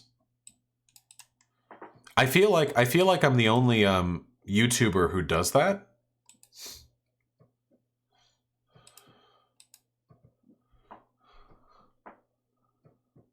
You're not? Yeah, I'm probably not. That's true. Let me go over donos really quick, and then we can get to the actual thing I was trying to do. Ada Lynn with the $5. Hey Vosh, wait, I just did that one. Wait, I just did a whole video on that one. Day with the $2. Destiny x Hassan x Vosh fanfic. Well, I have talked to both of them, but I don't think either of them like me. Yeah, I know, Hyena. Hassan recently spoke positively of me on stream though, so that was kind of nice. Penguin with the $5. And that's why I like you, Vosh, even if I'm not a lefty. Hey, I like you too. Penguins are fucking adorable. I love you. Matthew Banks with the $5. Sorry for so many dumb questions, but can tankies be de-radicalized? Yeah, of course. A lot of tankies... Okay. Authoritarians, which tankies are. Fuck you if you think otherwise. Authoritarians have a particular kind of brain sickness, but it's actually in the heart, you see. What authoritarians believe that the world is fucked up in some way, and only a strong hand can fix it. Not necessarily false. Your favorite whore. I know Destiny spoke nice about me like a week or so ago, but since then the Bolivia thing happened. There's a weakness right here in their heart, you see. Where's my heart? Here's my heart. And right here, and essentially the weakness is they believe the only way to achieve a just, desirable world is to circumvent democracy and institute some sort of authoritarian regime that they can use to destroy all the mean things and fix all the good things. The issue with this line of thinking is that, practically speaking, authoritarianism tends to lead down very, very, very, very bad roads. Like every time. Like every single time. And the times it leads down good roads probably would have turned out a lot better in, more democratic context. Now, of course, this is very, very contextual, and I'm brushing over a lot of this here. I'm not saying that, like, Castro is bad because authoritarian or anything. I'm saying that people, like, unironically defend Stalin and talk about, like, the purges and the gulags and stuff. These people are usually young, and they're usually, suffering some kind of emotional deficiency. They're usually very, very, very, very upset with the world. They're very, like, heated and hurt and upset, and it hurts them, and they've given up on the world like functioning the way it should, so they're just going to go all out and do whatever it can. It's a secession of individual will, essentially, to a collective authoritarian cause. And I think that people can be brought out of that. Usually, you need to give them a sense of hope in like actual processes of like ethical processes of making the world a better place, rather than them just like.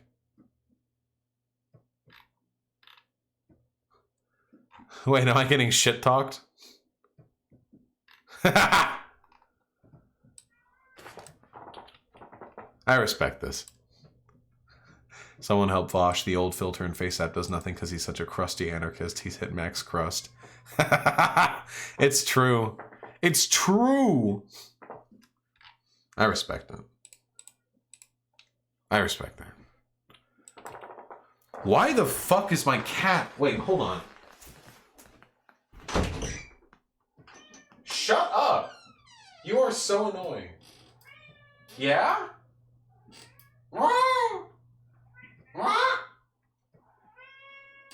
You're going on stream.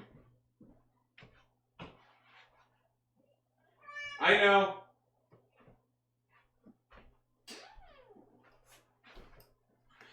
This is the roommate's cat, Max's. I love you, even if you don't love me.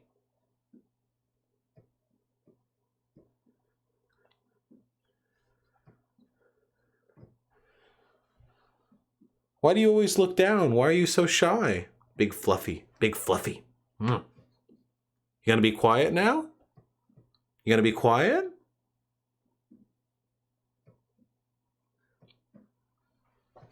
All right. Only doesn't fucking meow when I have you. I see how it is. Fucking weirdo. Bring Artemy? Maybe at the end of the stream. It's warmer in here than I thought.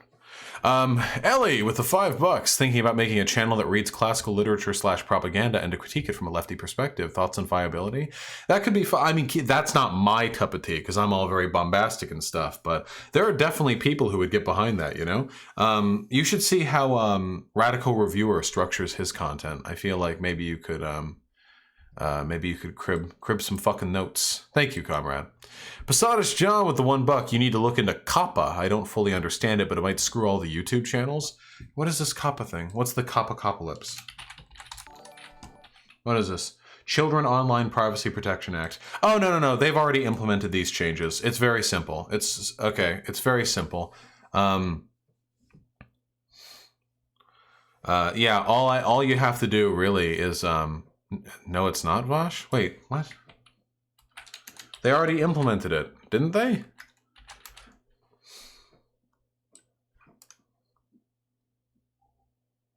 More new stuff? Is this cringe? Here's a cool vid about it. In September... All right, I'll save to watch later. The only thing that's changed for me is that now when I make a video or do a live stream, there's a little button I can check that I have to check it, and it says that I have to mark it as like is this video for kids or not for kids? And I of course say not for kids every time.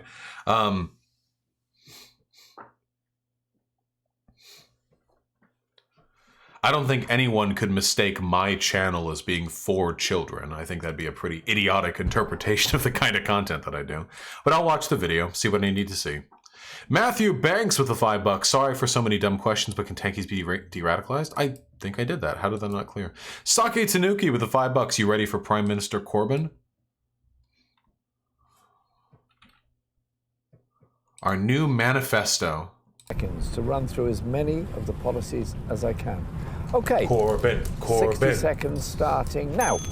26 billion for our NHS, recruiting the doctors and nurses we need, 1 million new affordable homes to rent or buy with the biggest council house building programme in decades. We'll give you the final say on Brexit within 6 months. We'll end NHS privatisation, bring down waiting lists and put patients first. We'll scrap university tuition fees, kickstart a green industrial revolution to tackle the climate emergency and create hundreds of thousands of new green jobs of the future. We'll build a national care service with free personal care for over 65s, the fastest fibre optic broadband free for all, a Sure Start centre in every community. We'll protect the pension triple lock, protect the free bus pass, protect the winter fuel payment and protect the over 75 free TV licence. A real living wage of at least £10 per hour for all workers, boosting the pay of 7.5 million people, introduce a national education service, making world-class education available throughout people's lives, more money for schools, reduce class sizes, have public ownership of water, energy and Royal Mail. We'll double the spend on children's mental health and have a counsellor in every school to take railways into public ownership. OK, my time's up,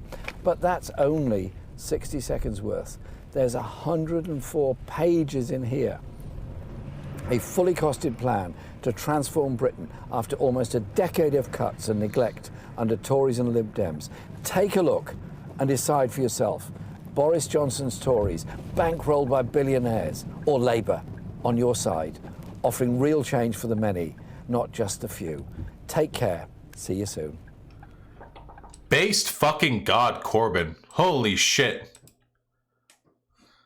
Based God Labour Party. Get him in here. Get him in here. Did you guys hear about the controversy where they called Corbyn an anti-Semite because he said Epstein rather than Epstein? Did you guys hear? There was actually news cycles, people tweeting about what an anti-Semite, the anti-Semitic pronunciation of Epstein. We remember? Dude, Britbonger Media actually makes me want to fucking kill myself. Like, it actually makes me want to fucking, like, do it, you know? Like, live on stream. I see the fucking clippings because I follow a lot of Brit bongers on Twitter. Holy shit, dude. The Brit media is worse than the American media. The BBC is better, probably, than most of the major news network channels that we have here. But the print media is fucking... Ugh. Holy shit, you guys are so fucked.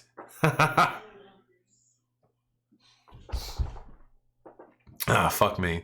The ESPers with the $2 above the fifth column is based. That is true. Neon Noir with the 10 euros. Thank you, comrade. Debate Finnish Bolshevik, you coward. I don't want to. I'm done with the tanky arc. It's fucking boring. I don't want it.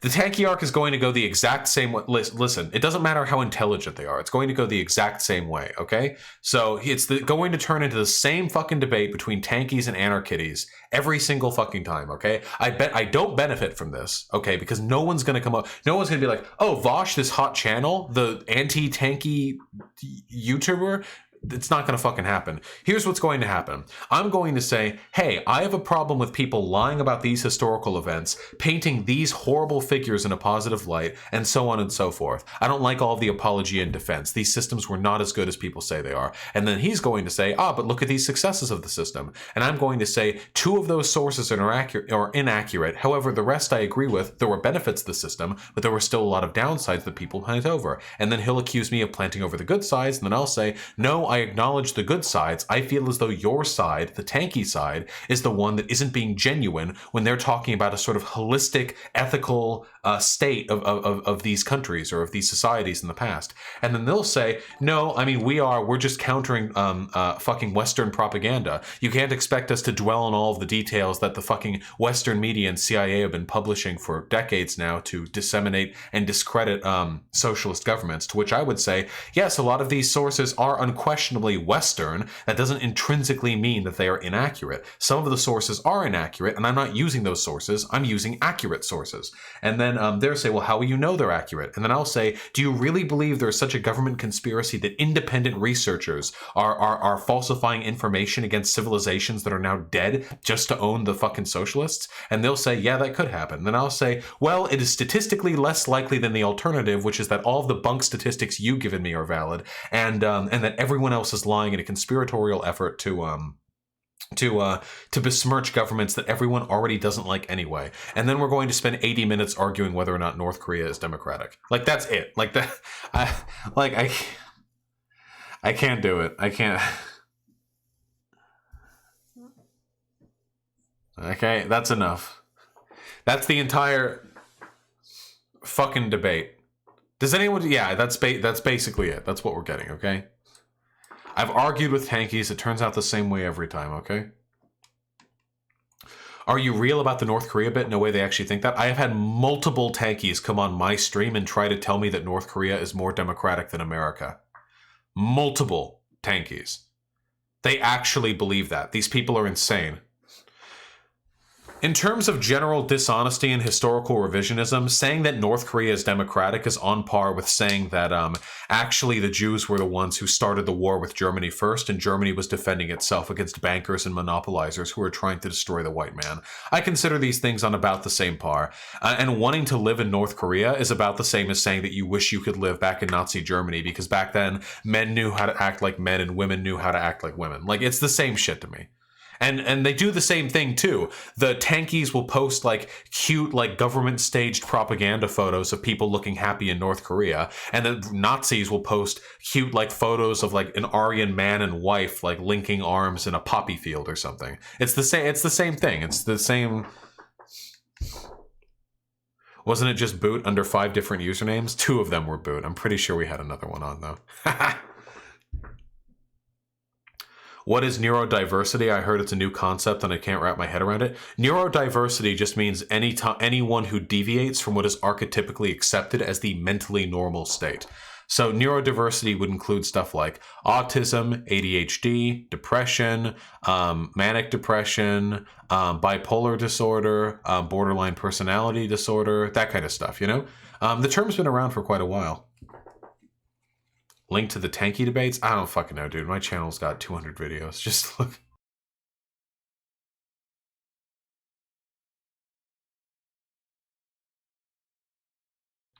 How do we differentiate ourselves from tankies in the minds of people like Destiny? Well, I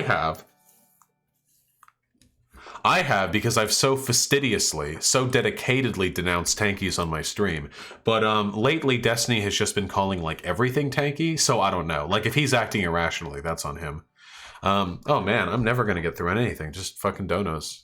I'm cool just chatting with chat. It's been a lot of while since I've done a political stream. A Jew for you with the $1 debate kangaroo. No. Flevier with the 420. Thank you. Since you say you like penguins, what do you think of this Pokemon boy? He like Galar Kosola was made as a comment on climate change. His head melt and he gets sad. What? He like Galar Kosola was made as a comment on climate change. His head melt and he gets sad. Okay, hug. All right. I love him, okay? Aren't we going to talk about the Israeli political scandal? Yeah, we probably should. Balthazar, 228 with $5, but how will we produce the proletariat if we cannot expose the children to the true leftism of Vosh? Listen, it's like sneaking them wine at the restaurant. You just got to do it while the waiters aren't looking. Yeah, we're going to talk about Netanyahu in a second. Fart Nuts with the $1. Will you ever make a response to Emplemon's video on Jimmy Kimmel? I've seen him drum on Trump in some YouTube poops, but I feel like it's reactionary. I can't tell if he's bread pilled or just want to dab on libtards. I don't know what you're talking about. Emplemon Jimmy Kimmel. So the other day I had 30 minutes. I was bored. Why do people keep telling me to look at long videos? And flipping through This is from 2018. channels on TV, and I happened to stumble upon Jimmy Kimmel Live. This anti-Trump agenda that it's bordering on propaganda at this point. I find it funny how a month ago the media was actually sympathizing with North Korea just to spite Donald Trump. These people are so delusional in their belief that Trump is this fascist incarnation of Hitler that they're willing to side with a literal fascist dictatorship just to be contrarian to the president. I mean, technically, Trump also ended up siding with North Korea, so... So why are you in favor of markets? It's not a popular anarcho-socialist position. Anarcho-syndicalist, though, it is. There are market socialists. I don't know if I'll be going over that video, comrade. Time Lord N89 with the $2. Can you go over the NBC? I don't know what that is, comrade. A Jew for you with the $1. Vosh got owned in that debate. True. Hero of Memes X with the $5. Toyovich, can you do a video on the basics of anarcho-syndicalism and how to argue for it? I need to make sure I don't look like a dumbass in my GOV debate. If not, where can I get good info? Also, my senior quote is from Emma Goldman. Fuck yeah, comrade. Listen, I don't like defending anarcho-syndicalism that much in this channel. I defend market socialism.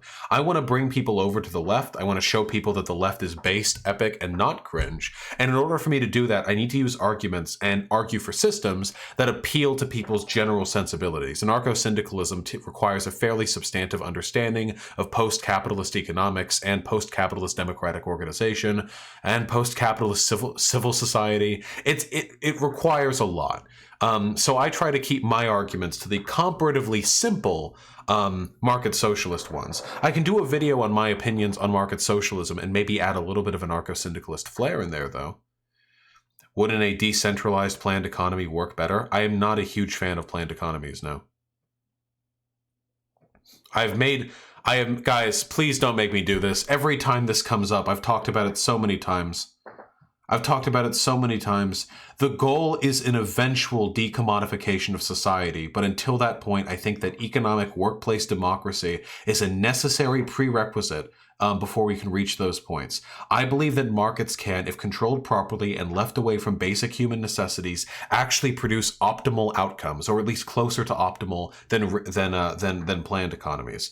The reason for this is because market economies take into account a lot of external factors that planned economies are often not capable of doing, such as the minutia of individual opinions, preferences, and commodity desires for any given product that is being produced. If wrangled in properly with the proper incentive structures, markets can be exceptionally effective and ethical, okay? The eventual goal is the decommodification of everything, but even in a decommodified society, there can still be markets. It just gets complicated and post-capitalist, okay? So just... Flevier with the 250. API cucked me, so here you go again. Oh yeah, I saw you in chat, comrade. API did not, in fact, cuck you, but I appreciate the enthusiasm. Okay, we've only got 4 more donos, and then I'm going to go over Netanyahu. Gayfesh with the $5. You need to watch Watchmen. Legit best show on TV right now. I honestly think it's a worthy successor to the original comic. That Gayfesh is a lofty claim. Maybe I will watch it just so I can shit on you for making a claim so bold. John Lennon with the $5. I missed that hand movement you used to make when you wanted people to get to the point, like this, or like this, or like make my camera focus, like this, like this, like this, like this, this. I don't know. Ghost of FDR with the $5. Speaking of leftist unity, show this channel some love. It's a mixture of left-wing media analysis and Brit politics. Ew. I'm not giving in my fucking American viewers fucking Brit bonger shit. Oh wait, they're talking about Legend of Korra. Okay, never mind, I go for it. Guys! K and Skittles, they apparently have 4K subs after only 9 videos, which is actually pretty decent. Go give them a look. Go. Go. Go. Go. Go. But don't go right now, we're still streaming. Go! Go! Go, go, go, go, go! Go, go, go, go, go, go! Disclaimer, I have no idea what the quality of these videos are. I'm sure they're fine. And Glitchy Me with the $10. Thank you so much, comrade. Thank you for covering all you do. I just left an abusive ex-fiancé after finding out he's a neo-Nazi. I'm learning about dog whistles and how to fight fascism in part thanks to these kinds of channels. Fuck yeah, comrade!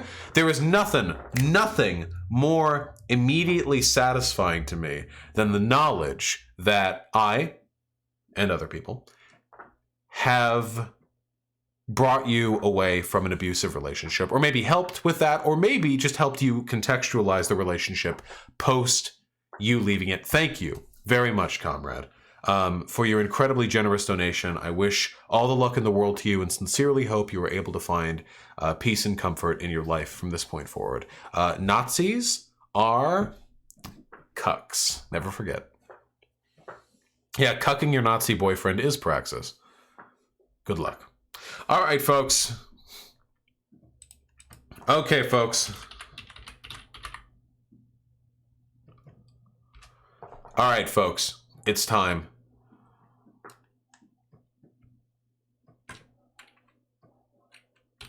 Netanyahu. More like Netanyahu. Ha! Netanyahu is a fascist and the Prime Minister of Israel, as has he been for quite a while. And he has been charged with bribery, fraud, and breach of trust. Netan Poo-Poo. Ha! Got him! Netan Poo-Poo. It's true. It's true! That is his name. Got him. Charges of bribery, fraud, breach of trust have been unveiled against Prime Minister Benjamin Netanyahu. Do you think Ben Shapiro is proud that he shares the same first name as his homeland's Prime Minister? In 3 separate corruption cases, the Attorney General announced on Thursday evening, marking the first time in Israel's history that a sitting Prime Minister faces indictment in criminal investigation. During a final pre-indictment hearing last month, Netanyahu's high-powered legal team tried to convince prosecutors to close the cases, including the most serious charge of bribery. But Avichai Mandelblit, a Netanyahu appointee who once served as his cabinet secretary, is moving forward. It's not his homeland? Yeah, that's why I said it that way. He's like a Zionist, so like he's Jewish. Israel's like the homeland for the Zionist. It is a very sad day for Israel and for me personally, said Mandelblit, adding that the decision to indict is not a matter of politics of right and left. Netanyahu described the charges as an attempted coup against a prime minister. Hey, what do you want to bet that if pressed on it, Netanyahu believes that the willful resignation of Evo Morales at the request of the military and police wasn't a coup, but being charged with bribery he did is a coup. Get out of my face, you handsome man. Witch hunt. Yeah, so apparently the case for this is still unfolding, but it's pretty substantial, it seems. He received gifts from overseas businessmen, which is He received gifts from businessmen valuing approximately $200,000. Case 2000 sought to make a deal with Ernon Noni Moses, the owner of Israel's Yedioth have a heart. Aronoth newspaper that would have seen Netanyahu receive more favorable coverage. Hey, that's really nice. Do you guys like it when the prime minister attempts to bribe a newspaper owner to publish more favorable coverage? That's really cool. Do you like that? That's a really nice meme that I like. I read somewhere that this bribery ended up being like, yeah. Mandelblit laid out the foundation of the criminal charges in a 57-page filing in February when he announced he would pursue charges of bribery and breach of trust. In the most serious case, known as Case 4000, listen to this, prosecutors say Netanyahu advanced regulatory benefits more than 1 billion shekels. It's so weird seeing shekels used properly and not being used as a neo-Nazi dog whistle. Approximately $280 million to his friend millionaire Shaul Elovich, who owned the Walla News website as part of his control of the Bezik telecommunications company. Another case of Netanyahu trying to bribe off a media baron. God damn! Prosecutors say that in exchange, Netanyahu, who also served at that time as Israel's Minister of Communications, received favorable news coverage on Walla as well as influence over the choice of stories and language used. Oh, no. Oh, no. Okay, listen. Seriously? Netanyahu is a massive piece of shit. He's a Holocaust revisionist. We've talked about that on stream before. He's a fascist. He's pursued the continued distribution of illegal settlements across Palestinian territory. He's an ethno-nationalist and a theocrat. And he is apparently corrupt as fuck. Holy shit. I don't know if any of these charges are going to go through, but man. Crucially, he remains the leader of Israel's right wing, retaining the support of his own Likud party as well as of the religious Zionist and ultra-Orthodox parties. If his allies deem him more of a liability than an asset, they could seek to remove him, but so far there is no indication that such a move is imminent. Corruption charges, yeah. So, I mean, there's not much for me to comment on right now, save for the fact that this is undergoing and underway and so on and so forth. Yeah, no, just huge piece of shit. Just really reflect on the on the reality of the prime minister, or at the time in the case of the big bribe, minister of telecommunications, being able to buy off media networks for favorable coverage. Is that really just imagine, you know? At least here in the good old US of A, the Republican Party doesn't have to bribe Fox News. The deal is already made. You know, they don't have to. No money has to exchange hands. They're already in their pocket. You know. But over here, in Israel, they have to pay. Imagine that. Nah. I mean, facetious comments aside, honestly, fuck Netanyahu. Fuck that ethno-nationalist, fascist, Holocaust revisionist piece of shit. He can suck 'em a nuts. Netan poo-poo. Ha ha. Oh, ha ha. Holocaust revisionist? Yeah, he has perpetuated the conspiracy theory that Hitler wasn't actually responsible for the Holocaust. He was actually cajoled into it, coerced into it by Arabian ministers who hated the Jews. And the reason he does this is to transfer the blame for the Holocaust from Hitler, which is white, and he's allies with the white, over to the Arabs, which he is currently enemies with. Is very much a fascist tactic, the perpetual enemy, so on and so forth. Yeah, pretty cringe. Is Israel canceled? Israel is very canceled, comrade. Got canceled before me, who could have known? Netanyahu has also instigated so much infighting conservative reactionaryism within the Jewish community. If you've ever been to a Jewish school, you do not want to bring up the guy up. If you want to avoid other students, even teachers, shitting on you. I'm from a Jewish family, by the way. Yeah, I remember. I remember. Yeah, no. Is real? More like is fake. True. All right, really quick. What are the cringe lords saying about me? So somebody posted my stream. Oh, no wonder there were so many libs. Vosh vaguely implied the CIA was behind a Twitter bot propaganda operation because all the bots were posting from the same state where the CIA headquarters is. He literally knows what a VPN is and how easy it would be to fabricate a conspiracy. He's just like Hassan will lie to convince people he's right. I literally addressed this. Wait, am I being gaslit? I literally addressed this in the video that I did. I literally said, this is circumstantial. I recognize this isn't direct evidence. Yeah. He literally knows what a VPN is. I literally talked about VPN usage. Yeah, I actually addressed everything that is said here. Not just Vosh. Tons of people in the sub don't understand how easy it is to buy a bunch of Twitter bots. Except I said that Twitter bots were purchased. Wait, what?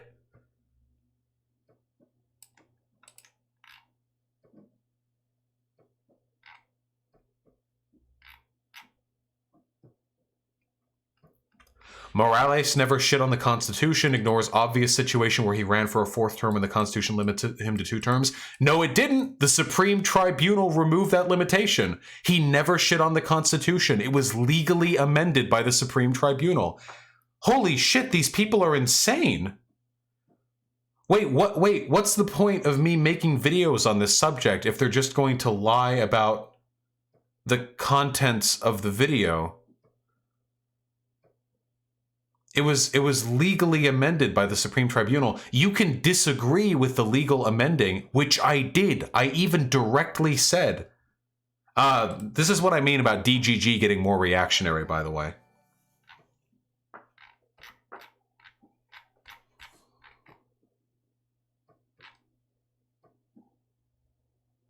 Here, hold on.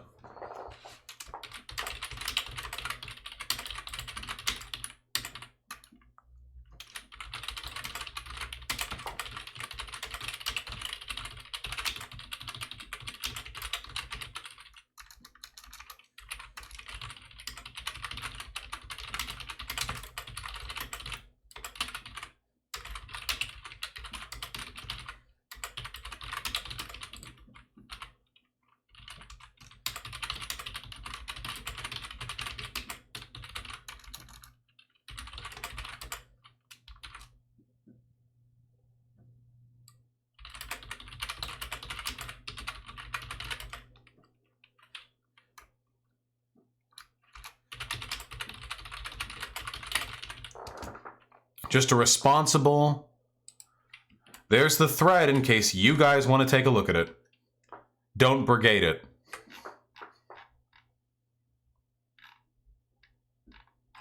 Look at this. Angry at Destiny for jumping to conclusions, jumps to the conclusion the CIA did it.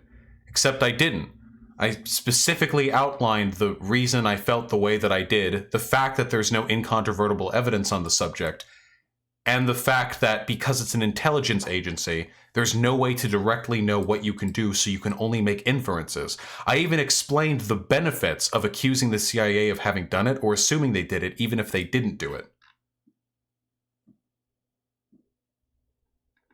He actually believes the OAS is an anti-leftist organization.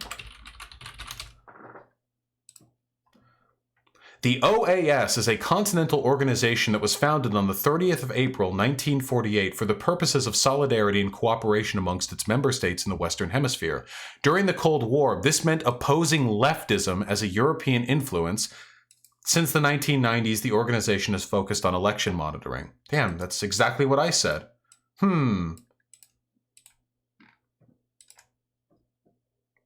Can't wait to see another far lefty link based ComradeStalin.com as source for why Bolivian situation is a CIA-backed coup to take control of their lithium reserves. Yeah, that's an actual conspiracy theory in the circles. For one, didn't say that. Don't use unreliable sources. For two, that's not even an unreasonable conspiracy theory. Guys, have you heard of the conspiracy theory where the CIA facilitates regime change in a Latin American country to secure the business interests of American corporations? What? Really? No. Like, wait, what do you want from me here?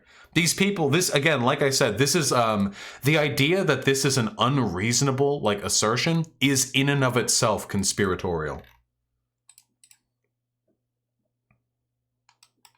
All right, nice meme.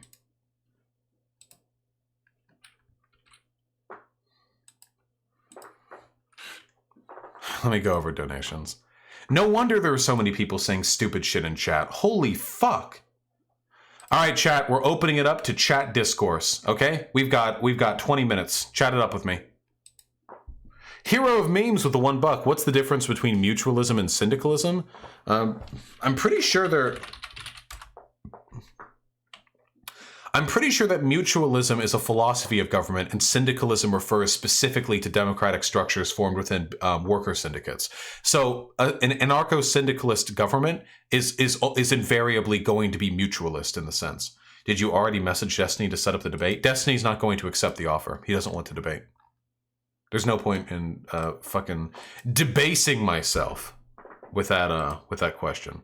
And Reviewer Radical with the 666, thank you, comrade. Is woke scolding anti-working class? I can't say for sure if woke scolding is anti-working class, but I can tell you that everyone I've ever seen who seems committed to woke scolding does a pretty poor job advocating for working class issues. How can you debate with somebody who literally just admits he wants POC Jews to die and people don't give a shit about that? You don't debate them, you kill them. In a video game, in Minecraft. That is it, though. That's it. That's all you can do with those people. We'll see, Gayfesh.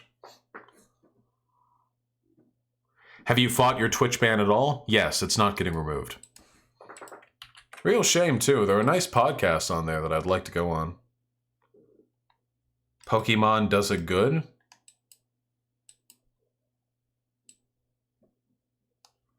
Is it like a sad, cold one now? I don't know.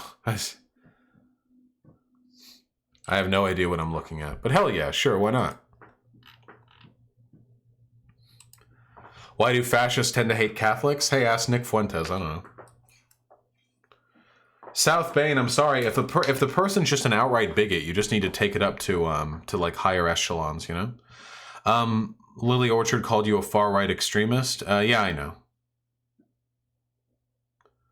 So, was Nick Fuentes right about the Hart-Celler Act in his debate with Destiny because it was undemocratic? If Destiny's position on Bolivia is consistent, then he would have to agree with Nick Fuentes on that point, yeah. So Destiny's argument is that it's undemocratic for all the term limit stuff to happen, even though it happened legally and within the purview of the democratic system. But it's nonetheless undemocratic, and that's what Nick Fuentes was arguing, that when the Hart-Celler Act passed, even though it was democratically passed through legal channels, it was undemocratic because it later had consequences that weren't in line with the public support. Yes? Oh yeah, sure, here. Your tits are out. Yeah. Ah, that's cool. It's so cool. Baby. Good baby. Oh, he's wiggly. Oh, he's wiggly.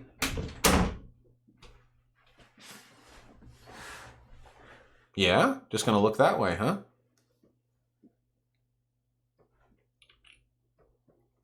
Hello. Yeah? Yeah, scroll down on chat.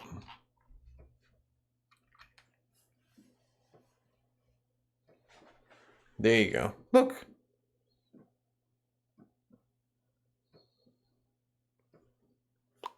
No. Ow! No bite. Bad boy. No bite.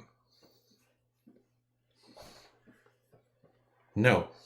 No. No bite. Nope. Nice try, fucker. Don't make me scruff you. You're rowdy. He's not mad. He's just crazy fucking rowdy. Oh yeah, lick? You lick because you love, huh? Nope. Yeah, he's no longer baby. He wants power. Look at how big he is now. Look at this fucker. No, no, no. No, no, no. No. Nope.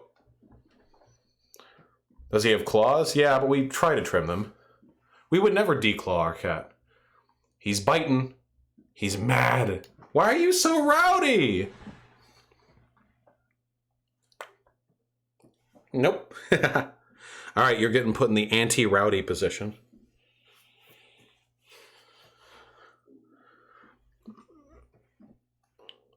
Here we go. Say goodbye before you fucking kill me.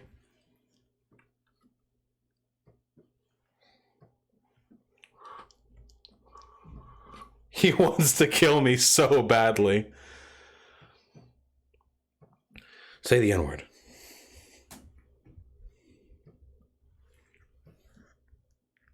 Do it. You can do it. Now he's licking me. You're so fucking cute, dude. You're a fucking menace. You know that?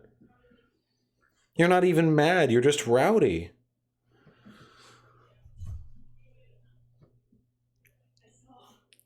Beard. Eating my beard.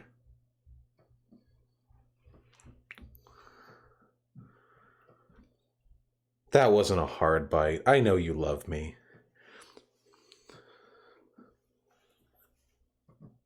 Oh yeah? Yeah?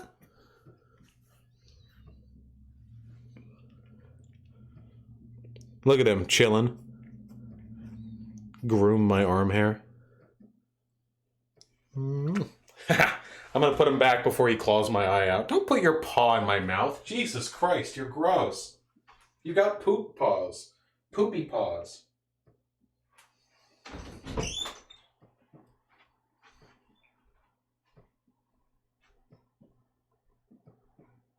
Poopy. He's so evil right now. So evil.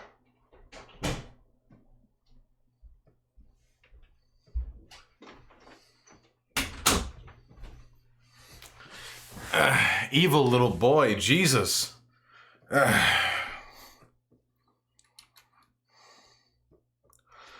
an alternate universe where the US is a socialist utopia, would you support regime-changing coups by CIA to make other countries socialist? Only if I thought there was any chance whatsoever of them being done ethically. Is my nose really bleeding? Son of a bitch. That fucker actually got me.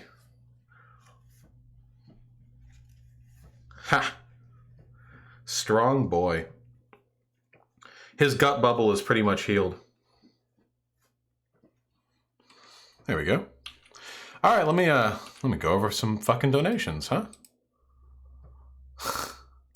Yes, Lily.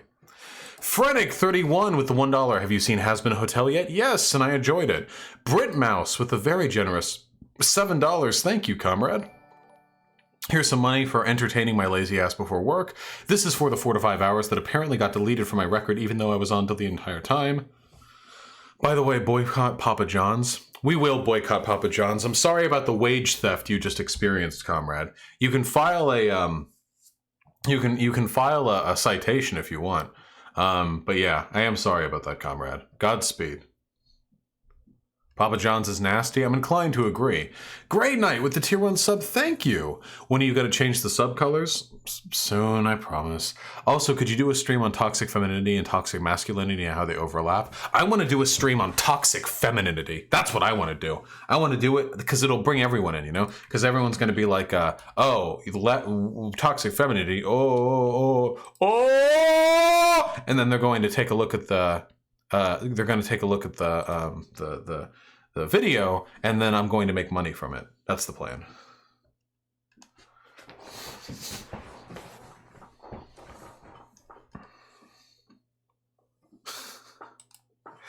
Oh, I won't get canceled. I love talking about toxic. I love complaining about the femoids. The ESPers with the $2 Miore Bookchin. True, that is true. So today's topic. Women are... Why male managers are uncomfortable being alone with women. Is this a lefty Is this left-leaning or... Link Lily saying you were a fascist? I think I tweeted it a while ago. Navigating the effects of the male-dominated workplaces a year and a half after the rise of the Me Too movement. Now, that's according to a new study by leanin.org. That's an organization dedicated to helping women achieve their goals. It found, and these numbers are very troubling, 60% of male managers say they are uncomfortable interacting with women at work, and that's up 32% from 2018.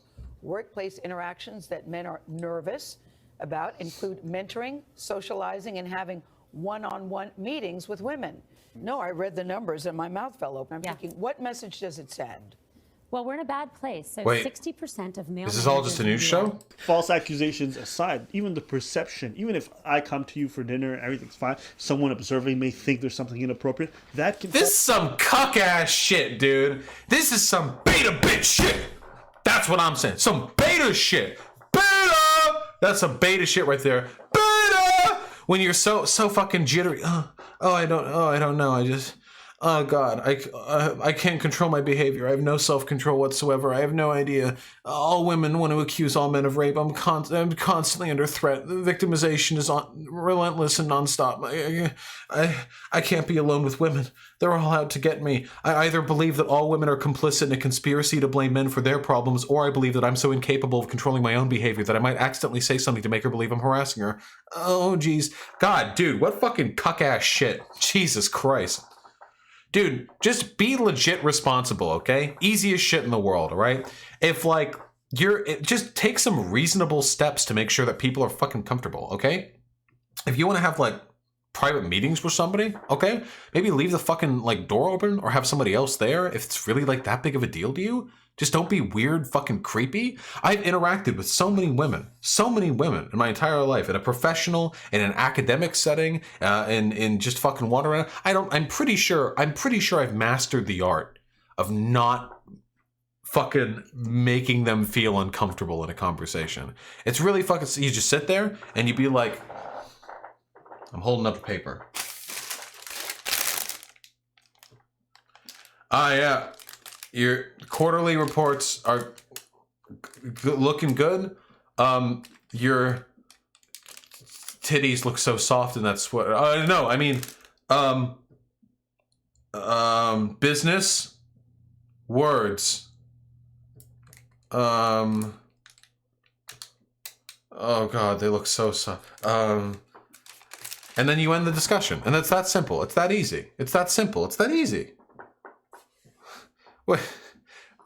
I don't know. I'm sorry. I don't know. I don't know how to respond to this. It's so fucking weird to me. Destiny says he doesn't want to debate you because you posted anti-CIA propaganda. Did he actually say that? Duly noted. Nice meme.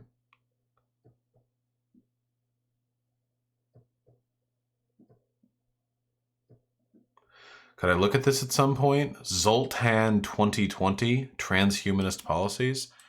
This isn't going to get elected. 3 policies for upgrading America. I see. I'm getting the clip now. Uh-oh. Uh-oh.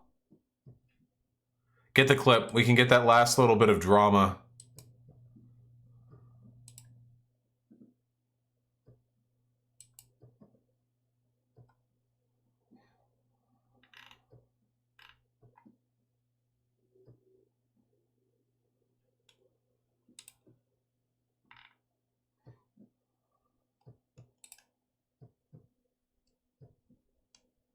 We got it?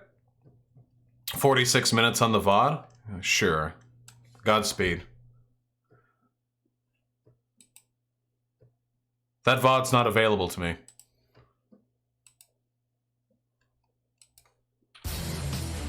Alright. Alright.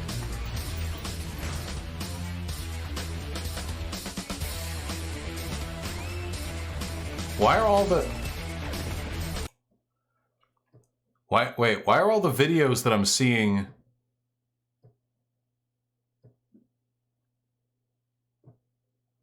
Wait, why are these videos from 7 months ago? Wait, hello?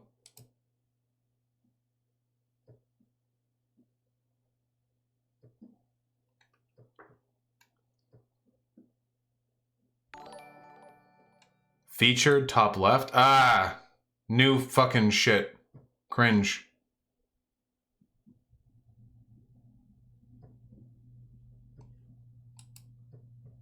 As a result of that too?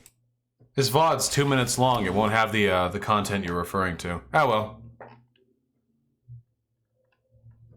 Sake Tanuki with the $5, and here I was under the impression that all workplaces would just have Lisa Ann walk in and turn into orgies. Damn you, free online porn. Listen, in a better world, it's like that Mish comic, okay? Jonathan W. with the $5. You've talked a few times about capitalism causing young people to feel disenfranchised and alienated from society, but what are the actual elements of capitalism that cause this? The commodification of livelihood, the fact that that capitalism tends to mandate an economic system where people feel disconnected from their environments due to like hyper specific specification in regards to work. The fact that workers don't really mean anything in the eyes of their corporations. Yeah, the atomization of social groups. That's like a big topic, but that's like the basic gist of it. That's not to say that there aren't other types of economic systems that can have similar problems, just that capitalism has brought about like a particularly a cringe system for this. Watch the second VOD. God damn it, guys. Can I not? You want me to watch Miramutan bot lane duo? Is that what you want? Is this what you want from me? Dude, everybody fucking loses bounties. I don't even get. Is that what you want?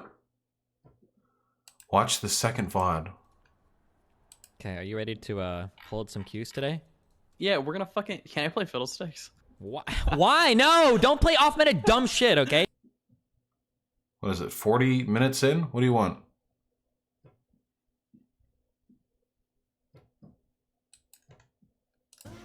I don't think this is it. Nah, never mind. 46 minutes? Okay.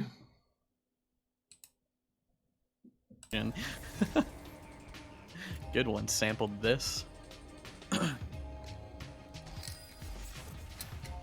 You better not be forcing me to watch Destiny like League gameplay. That he can't use, so he can go to school and be like, I have a car. And no one will fucking believe him. Top Teemo. Alright, I'm not playing. that's enough. Dodge it. It's fine. Fucking Destiny League gameplay. Deception. Disgusting. Log the dog with the $1. The healthcare sucks, the wages suck, our benefits suck, our jobs suck, our democracy sucks, our military sucks, our cops suck, our laws suck, our government sucks, our corporations suck. How in the fuck are there not daily riots in the street in Minecraft? You know, like a frog in boiling water, right? You just slowly get used to things. Also, things have always been bad. It's not like there was ever a point where things weren't like that. There was never some imagined past where everything was like, where like society was idyllic, and then slowly since that point, like things have gotten worse and worse and worse.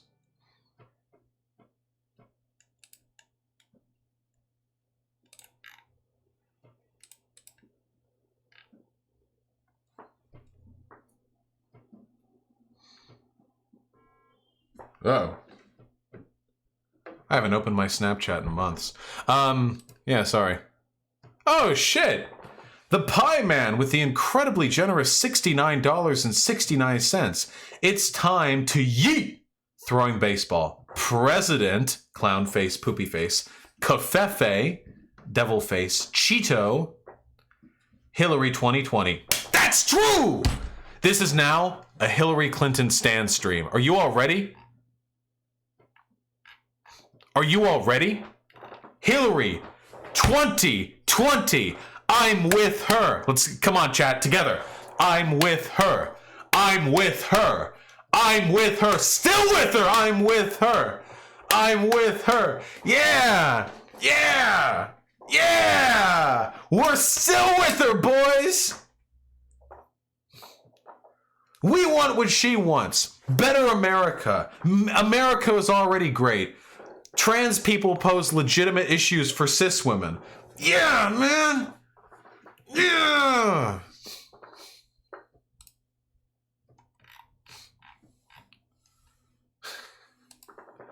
All right, let me finish up donations. Noctis with the $5. Hey Vashi, could you please either adjust your settings or don't scream in the direction of the mic? The clipping fucks me up a bit with my sensory disorder. If possible, also look into caps for cat. Now we can just trim the cat's nails. And I already have a compressor on the microphone. I can have the mic a little farther away, but beyond that, where I have it now seems to optimize audio for YouTube clipping, which is of course, you know, what I do in the long run. From Hyena. I found the charger block and dropped it on my ankle almost immediately. It hurts so bad I'm gonna cry unironically. Can we all hug Hyena? I love you, babe. I'm sorry. That stream's almost over. I'll hug you soon, okay? Sake Tanuki with the $5. Did the API yeet my $20 of donations? It might have, comrade. It might have. Let me go and look, huh?